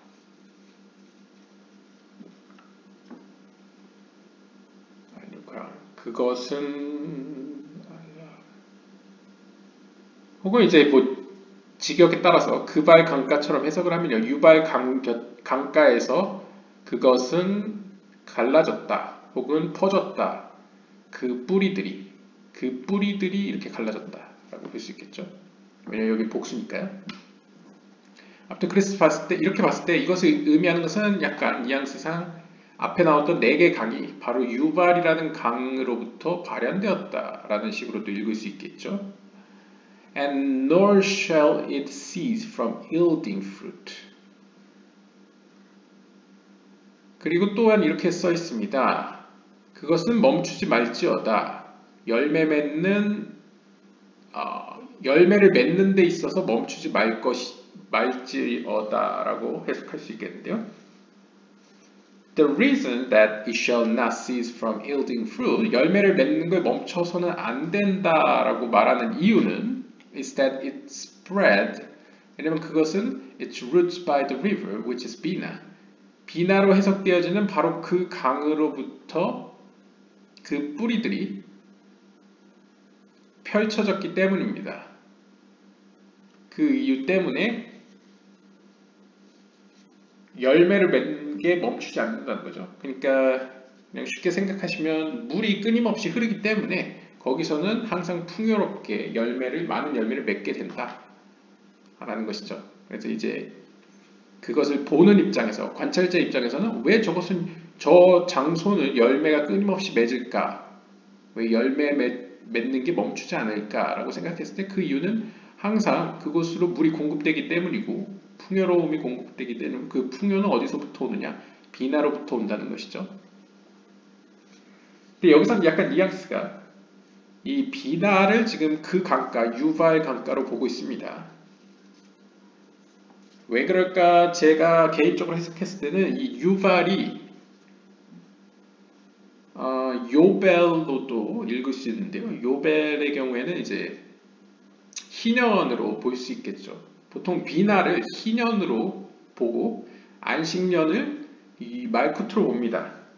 그랬을 때 지금 에덴에서 나온 최초의 원류, 그 강을 지금 비나라고 산정했을 때, 유발이라는 비나로 산정을 했을 때, 에덴은 역으로 추적했을 때 호크마를 의미하고요. 에덴에서 처음 발현된 원류, 원강은 비나라고 볼 수 있고요. 그 강을 유발이라고 부르고, 그것을 우리는 또 다른 발음으로 요벨이라고 불러서 희년이라고도 부를 수 있겠습니다. 그리고 거기서 갈라져 나온 4개의 강은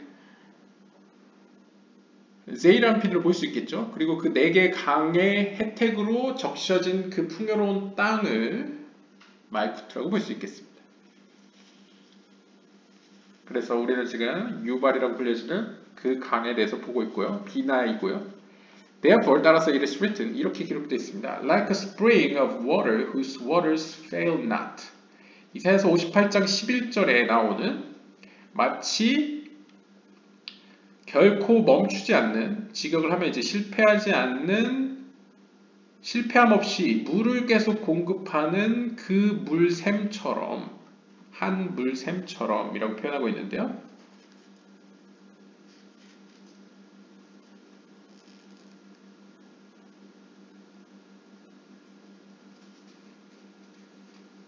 그랬을 때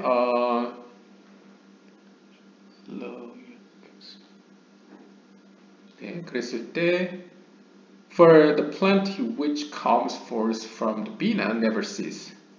그것은 참으로 맞는 얘기로서 이 비나로부터 오는 영적인 양식은 결코 멈추는 법이 없습니다.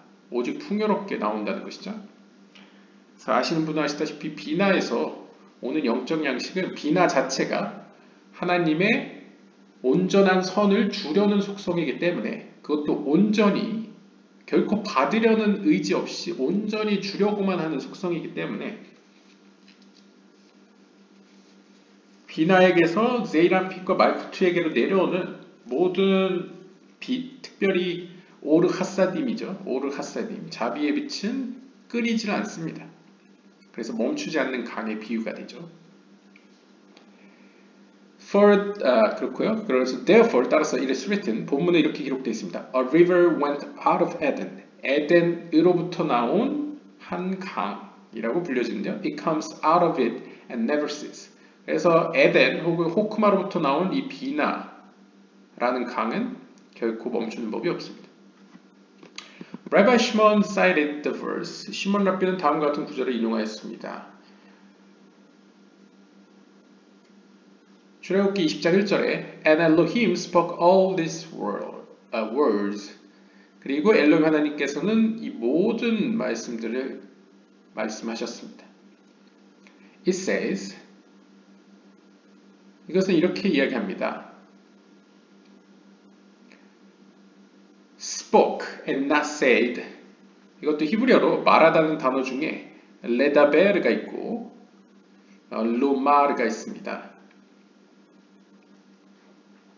그런데 하나님께서는 로말, 일반적으로 말하다라는 단어를 사용하지 않고 레다베, 이 spoke, 영어로 speak라고 표현할 수 있는 이제 말하다를 사용했다는 거죠. Because, 왜냐하면 이 레다베, spoke라는 것은 denotes announcing in a loud voice. For we have learned that at the time that the Holy One, blessed be He, revealed Himself and began to speak, the celestial and the terrestrial beings began to tremble, and the souls of Israel left them.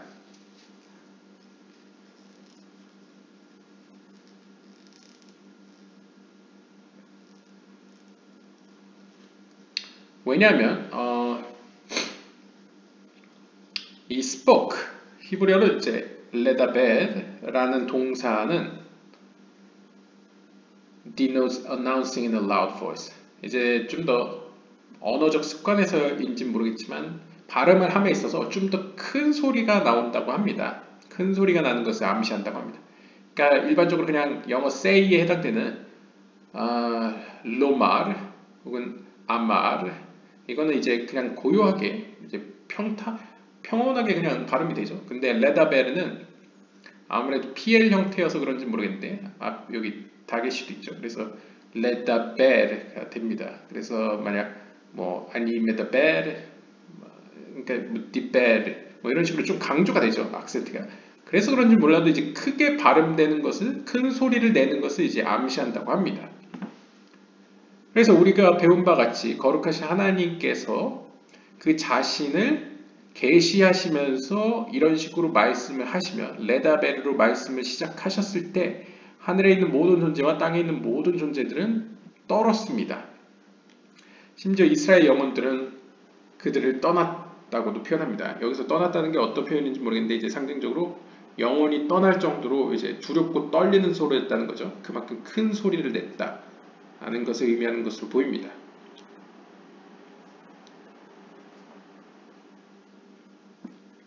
그랬을 때 상대적으로 그리고 또 플러스로 이 레다베르에는 나바르라는 명사로도 사용되는 이 드바림의 어떤 의미로 암시가 되어 있죠. 그래서 하나님의 어떤 말씀의 능력에 더 포인트를 주는 것으로 볼 수도 있겠습니다. 아무튼 여기서도 일단 큰 소리를 함축하고 있다는 것을 짚고 넘어가면 되겠고요. We have learned that the word soared from above downwards, being engraved upon the four winds of the universe on its way, and then rose once more and again descended. 우리가 배운 바에 따르면 하나님의 그 말씀은 위로부터 아래로 내려간 다음에 이 세상에 있는 그 길에 있어서 이 세상에 있는 네 개의 바람들 위에 새겨지고 그 이후에 다시 올랐다가 다시 내려왔습니다. 그러니까 여기서는 네 개의 바람이라고도 표현할 수 있는데요. 이 바람이라고 표현된 히브리어 단어 루아흐는 영으로도 표현할 수 있습니다. 그랬을 때 이것은 저것을 상기시키는데요. 유대교 카발라에서는 이제 창조론에 보면 하나님의 빛이 한번 이 세상의 처음부터 그러니까 사람으로 치면 이 세상의 머리끝부터 발끝까지 한번 쑥 관통하고 지나갑니다. 일종의 이제 상징적으로 예술 쪽으로 보면 이제 미술이나 조각 쪽을 보면 이제 먼저 한번 큰 틀을 새기는 것이죠. 그래서 이후에 그 틀로 다시 빛이 들어갈 때는 그 그래서 이제 채워가는 방향으로 갑니다. 그러니까 처음에는 조각을 하고 먼저 공간을 만들어내고 이제 쪼개는 거죠. 공간을 만들어내고 그 이후에 그곳에 다채로운 색깔로 채워가기 시작하는 식으로 이제 창조를 합니다. 그래서 처음에는 하나님의 말씀이 일종의 말씀은 빛으로 표현할 수도 있겠죠. 그 말씀이 위에서 아래로 한번 내려갔다 다시 돌아가고요. 그랬을 때 뭐 상징적으로 공간의 개념으로 보면 이 세상이라는 건 이제 영적인 세계까지 포괄했습니다. 이 세상의 네 방면, 여기서 네 개의 바람이라는 것은 상대적으로 땅 끝을 의미합니다. 그러니까 모든 세계의 끝을 새긴다는 건 이제 형성한다는 거죠. 모든 끝의 경계들을 다 정한 후에, 그러니까 한번 틀을 짜는 거죠. 이렇게 여기서 여기까지가 바로 피조 세계이다. 이런 식으로 이제 한번 깎아내리고 그리고 나서 다시 한번 올라갑니다. 올라간다는 건 이제 하나님의 빛이 다시 회귀하는 거죠. 돌아간 다음에 다시 한번 내려오는데 그때 두 번째로 내려오는 거는 점차적으로 이제 세계를 영적으로 큰 세계를 이제 다시 한번 이제 영적으로 상승시키는 거죠. 우리가 생각하는 쉽게 우리의 인식 범위에서 생각하면 처음에는 그냥 무생물적 세상을 이루다가 점적 영적인 수준이 생물 그 다음에 식물, 동물, 인간의 수준까지 이렇게 차례대로 영적인 어떤 수준을 올려가는, 그래서 하나님과 대화를 할 수 있는 수준의 영적인 존재로까지 만들어내가는 과정을 표현한 것으로도 볼 수 있겠습니다. 아무튼 우리가 아는 바와 같이 하나님의 말씀도 이런 식으로 일을 했습니다. 그랬을 때 when it rose up, it was filled from the mountains of pure balsam and was watered with the heavenly dew.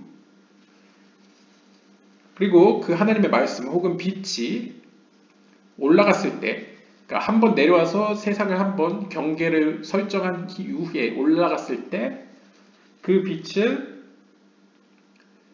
순결한 혹은 정결한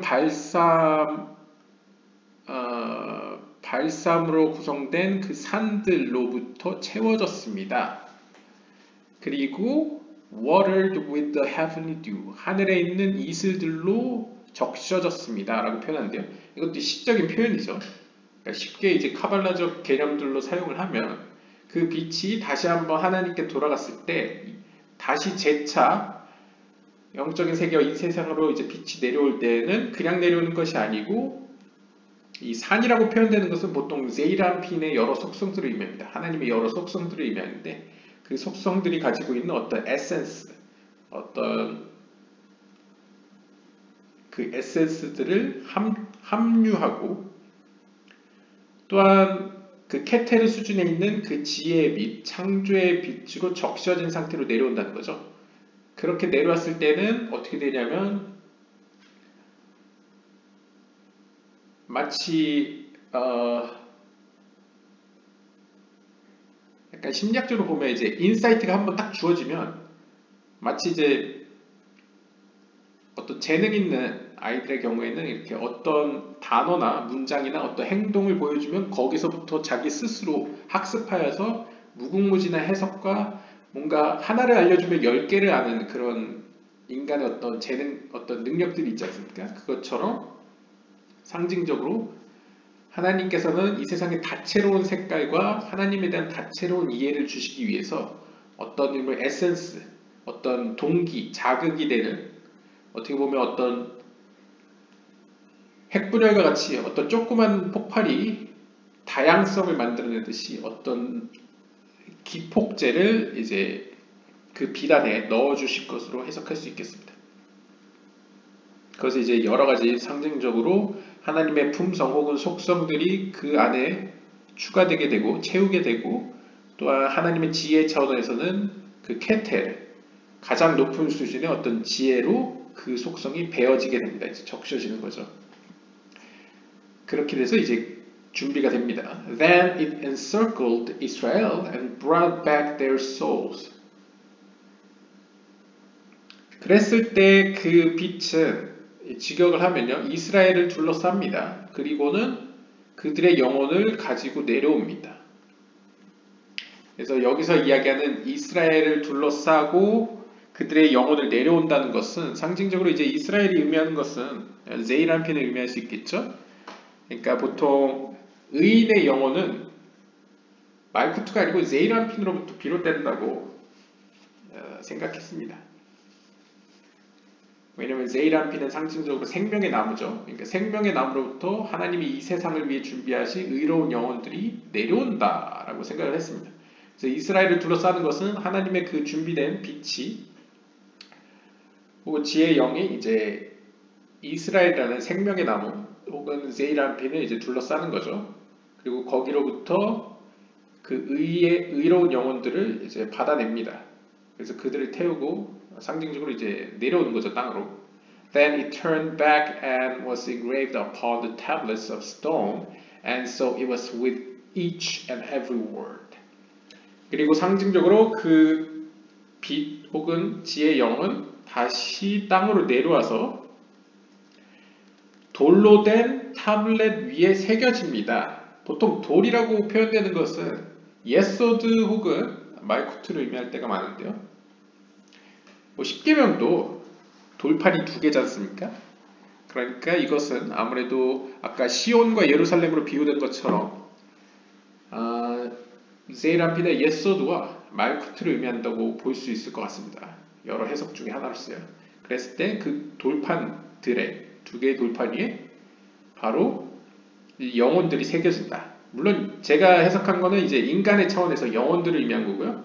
여기서 의미하는 이 맥락에서의 영혼은 사실상 하나님의 그 말씀 속에 들어있는 능력을 의미하는 것 같습니다. 그랬을 때 하나님의 그 각각의 말씀들, 유대교 카발라에서의 히브리어 각각의 단어들은 하나님의 힘을 담는 그릇이라고 표현되기 때문에 그러한 말쿠트 혹은 그릇, 큰 개념에서의 그릇인 말쿠트의 그릇 안에 돌판 위에 하나님의 그런 힘 혹은 영이 이제 새겨지는 그런 모양새를 이제 그리고 있습니다. 굉장히 이것도 상징적으로 표현을 한 거라 딱 부러지게 제가 설명을 못하고 있네요. 아무튼 그렇게 보일 수 있겠고요. 그래서 인간의 영혼의 차원에서든 아니면 하나님의 힘이 하나님의 말씀 그리고 우리가 눈에 보여지는 어떤 성경의 어떤 히브리어 단어 뭐 이런 말씀에 담겨지게 되는 것이 이런 식으로 담겨졌다라고 최대한 고대 혹은 중세 초기 시기의 어떤 표현법에서 최대한 표현한 게 이러한 서술법인 것 같습니다. 아무튼 이어서 가면요. Rabbi Shimon said that every word contained all manner of legal implications and derivations, all the laws concerning reward and punishment, as well as all mysteries and hidden aspects, for each word was like a treasure house full of precious things.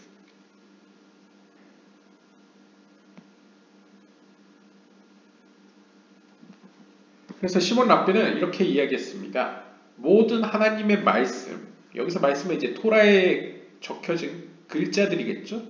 그 글자들은 모든 종류의 직역을 하면 법적인 암시들, 여기서 법적인 암시라는 것은 이제 우리가 생각하는 약간 사람의 법이라기보다는요, 약간 종교법이라고 보시는 게 좋을 것 같습니다. 아까 나온 613개 하나님의 어떤 계명이라고 했을 때 그러한 법을 의미합니다. 하나님께서 뭐 인간이 죄를 피할 수 있는 법, 뭐 좌우로 치우치지 않는 법, 회개하는 법 이런 법을 의미합니다. 그런 방법을 적어놓은 어떤 법적인 암시들과 그 다음에 그 법을 위반했을 때 어떤 파생되는 도출되는 것들 혹은 과정들 그러니까 어떤 의미로 이제 뭐뭇을 해야 된다라는 가르침과 뭐뭇을 해서는 안 된다라는 경고 이런 것들이 모두 하나님의 그 말씀 안에 포함되어 있고요. 또한 그 법을 지켰을 때나 어겼을 때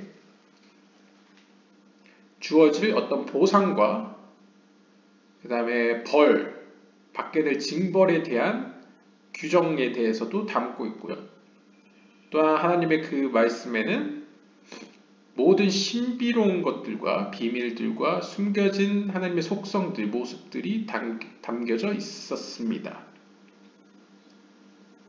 따라서 하나님의 모든 말씀 한자 한자는 마치 아주 귀한 것들을 가득 담고 있는 보물 창고와 같았습니다.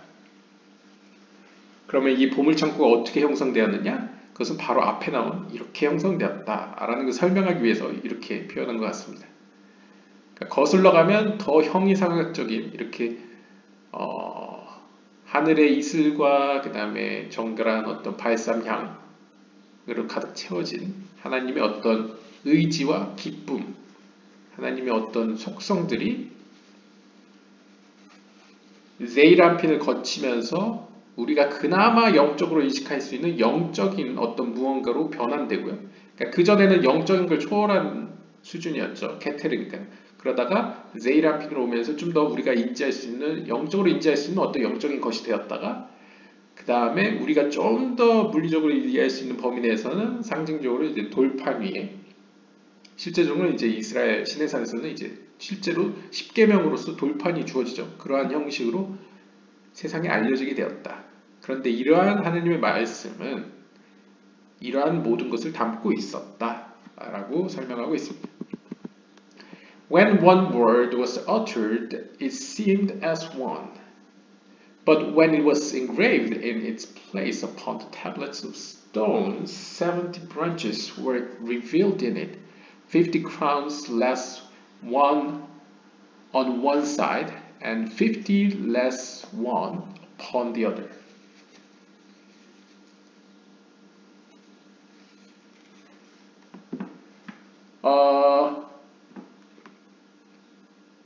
하나님의 말씀 가운데 하나가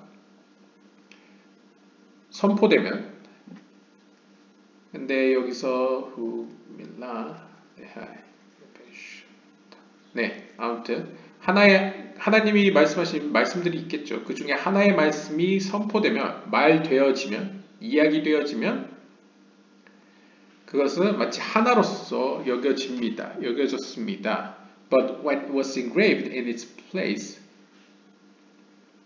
그러니까 이거는 약간 뉘앙스가 이렇게 구전으로 전해질 때는 그것은 하나로서 존재했는데, 그것이 새겨졌을 때, 그러니까 말쿠트의 차원으로서 좀 더 인간이 인식할 수 있는 수준으로 다운그레이드 되어가지고 그 말쿠트 혹은 두 개의 돌판 위에 새겨졌을 때에는 그곳에는 70 branches were revealed in it. 그 안에는 70개의 가지들이 새겨졌고요.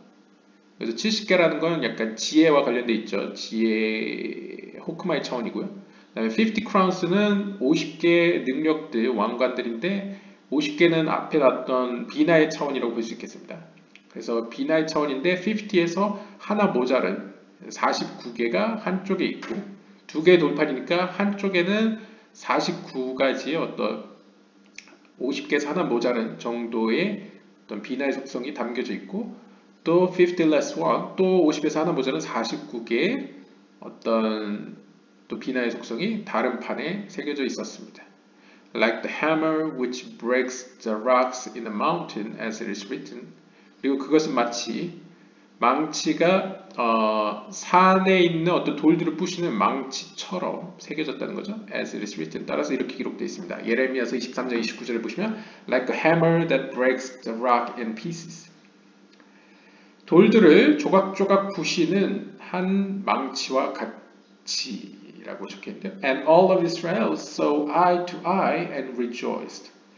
그리고 모든 이스라엘 백성들은 눈 대 눈으로, 그러니까 직접 그것을 보며 기뻐하였습니다. 라고 이야기하네요.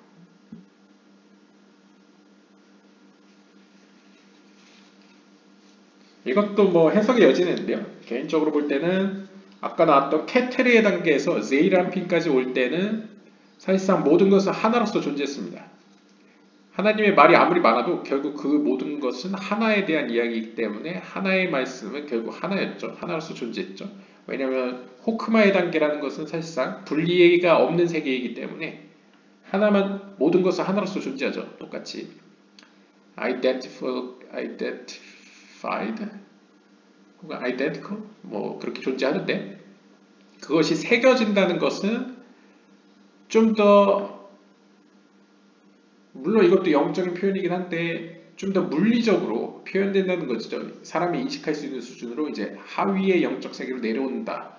내려와져서 그것이 기록되어졌을 때는, 계시되었을 때는 마치 시내산에서 하나님께서 두 개의 돌판 위에 십계명 새겼듯이 그것이 인간들에게 이해할 수 있는 수준으로 다운그레이드 되었을 때는 그 안에는 호크마의 차원과 비나의 차원이 동시에 들어있기는 한데, 여기서도 이제 70 branches도 사실상 72가 아니고 70라고 표현된 점, 그리고 비나의 차원도 50이라고 표현되지 않고 50에서 하나 모자란 49로 표현된 점에서 약간 불완전한 속성을 보여주고 있습니다. 호크마의 차원에서나 비나의 차원에서나. 그래서 약간 불완전한 차원에서 혹은 미래에 있을 완성을 기다리면서 주어진 것을 보여주고요. 그리고 그것이 새겨진 방식은 마치 망치, 돌을 깨는 망치처럼 주어졌다 라고 표현하고 있는데요. 사실 10개의 세피롯이 형성된 것을 비유적으로 망치가 바위를 두들겨서 정을 친 것처럼, 망치로 정을 쳐서 깎은 것처럼 표현됩니다. 그래서 이제 제 기억이 옛지라서에서인가 거기에 보시면 이제 항상 등장하는 게 세피로트를 설명할 때 하나님께서 이 세계를, 그 다음에 세피로트를 이제 engraved, engraving 뭐 이런 단어를 많이 사용했죠. 그러니까 보통 하나님이 영적인 세계를 창조한 것을 고대, 중세, 초기에서는 최대한 이제 표현한 것이 색이다 라는 표현을 사용하였습니다.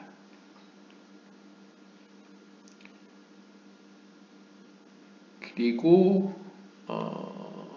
여기서 보시면 break the blocks. 네, 아무튼 그렇고요.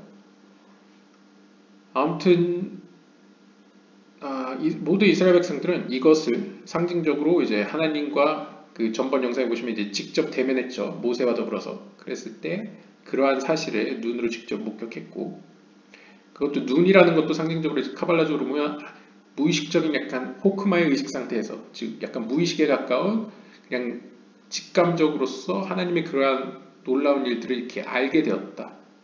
그리고 기뻐하였다 라고 볼 수 있겠습니다.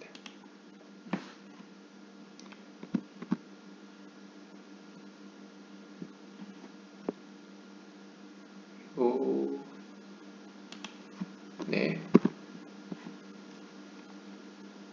본문이 길어서 여기까지 읽고 2부 순서 넘기도록 하겠습니다. The souls of all the generations to come were present there, and all of them received the Torah on Mount Sinai, as it is written, but with those that stands here with us this day, and also with those that are not here with us this day. 또 유대 전승에서 하나님께서 이스라엘의 무엇을 보고 믿고 그들에게 하나님의 말씀을 주셨느냐라고 이야기할 때, 물론 조상들의 그러한 기도나 이런 덕도 있었겠죠. 하나님과의 맺은 약속. 하지만 결정적으로 가장 큰 요인은 유대 전승에서 그들이 얘기하기로는 자신들의 미래에 있을 후손들을 담보로 말씀을 받았다고 얘기합니다. 왜냐하면 유대교에서 가장 중요한 건 하나님의 말씀을 연구하는 것이었죠. 그랬을 때 그들의 후손들이 앞으로 하나님의 말씀을 풍성하게 연구하고 하나님의 말씀을 해석해낼 바로 그 후손들을 하나님께서 기뻐하실 그 후손들을 담보로 그들을 앞세워서 하나님께 말씀을 받아내었다, 이런 식으로 표현합니다. 그래서 여기서도 약간 그러한 연장선상에서 모든 이후에 등장하게 될, 미래에 등장하게 될 세대들의 영혼들이 바로 그 자리에 있었다. 그리고 그들 모두가 하나님의 말씀을 시내산으로부터 받았다라고 표현합니다. 그러니까 지금 아직 태어나지도 않은 그 시내산 아래에 있던 이스라엘 백성들의 그 미래에 있을 세대들이죠. 그 모든 세대들의 영혼들이 바로 그 자리에 있었고 하나님의 말씀을 자신들의 조상들인 그 광야의 그 백성들과 더불어서 마운 시내산에서 받았다라고 표현합니다. 그래서 신명기 29장 14절은 이렇게 이야기한다고 합니다. But 하지만 with those that stands here with us this day. 오늘날 우리와 함께 여기에 서 있는 이들과 더불어 그리고 또한 with those that are not here with us this day. 오늘날 우리와 함께 있지 않은 이들과 더불어. 그러니까 여기서 우리와 함께 있지 않은 이들이라는 건 여기서 해석에 따르면 미래에 아직 태어나지 않은 영혼들을 의미하는 거겠죠. 그래서 이 구절을 전제로 이제 미래에 태어날 그 세대들의 영혼들이 그 자리에 함께 있어 하나님으로부터 말씀을 받았다라고 설명을 합니다. They were all there. 그들 모두가 함께 거기에 있었는데요. Each according to his merit. 그들 각자가 그들의 어떤 하나님으로부터 그 은혜에 따라 and saw and received the words. 그 자리에 있었던 이스라엘 백성들도 우리가 전번 영상에서 보았다시피 그들의 영적 수준에 따라서 하나님의 똑같이 주시는 빛이지만 그것을 관찰자 입장에서 약간 양자역학이나 뭐 이런 과학적으로 보시면 관찰자 입장에서는 그걸 수용하는 입장에서는 좀 다르게 해석할 수가 있습니다. 마치 이제 심리학 쪽에서도 어떤 같은 라디오 방송에 대해서도 어떤 사람은 저렇게 행동하고 어떤 사람은 다르게 행동하지 않습니까? 그것처럼 하나님은 똑같은 빛을 주지만 그것을 받아들이는 각각 이스라엘 사람들은 그들의 영혼의 수준에 따라서 조금씩 다르게 받아들였다는 거죠. 그것처럼 미래에 태어날 그 자리에 있었던 미래에 태어날 영혼들도 그 자리에 있었는데 그들도 그들 각자의 영적인 수준에 따라서 하나님의 빛을 보았고 하나님의 말씀을 받았다라고 설명을 합니다. 이것도 참 특이한 사상이네요. 아무튼 오늘 본문은 여기까지 보도록 하겠습니다. 다음 시간에 2부 순서로 뵙도록 하겠습니다. 감사합니다.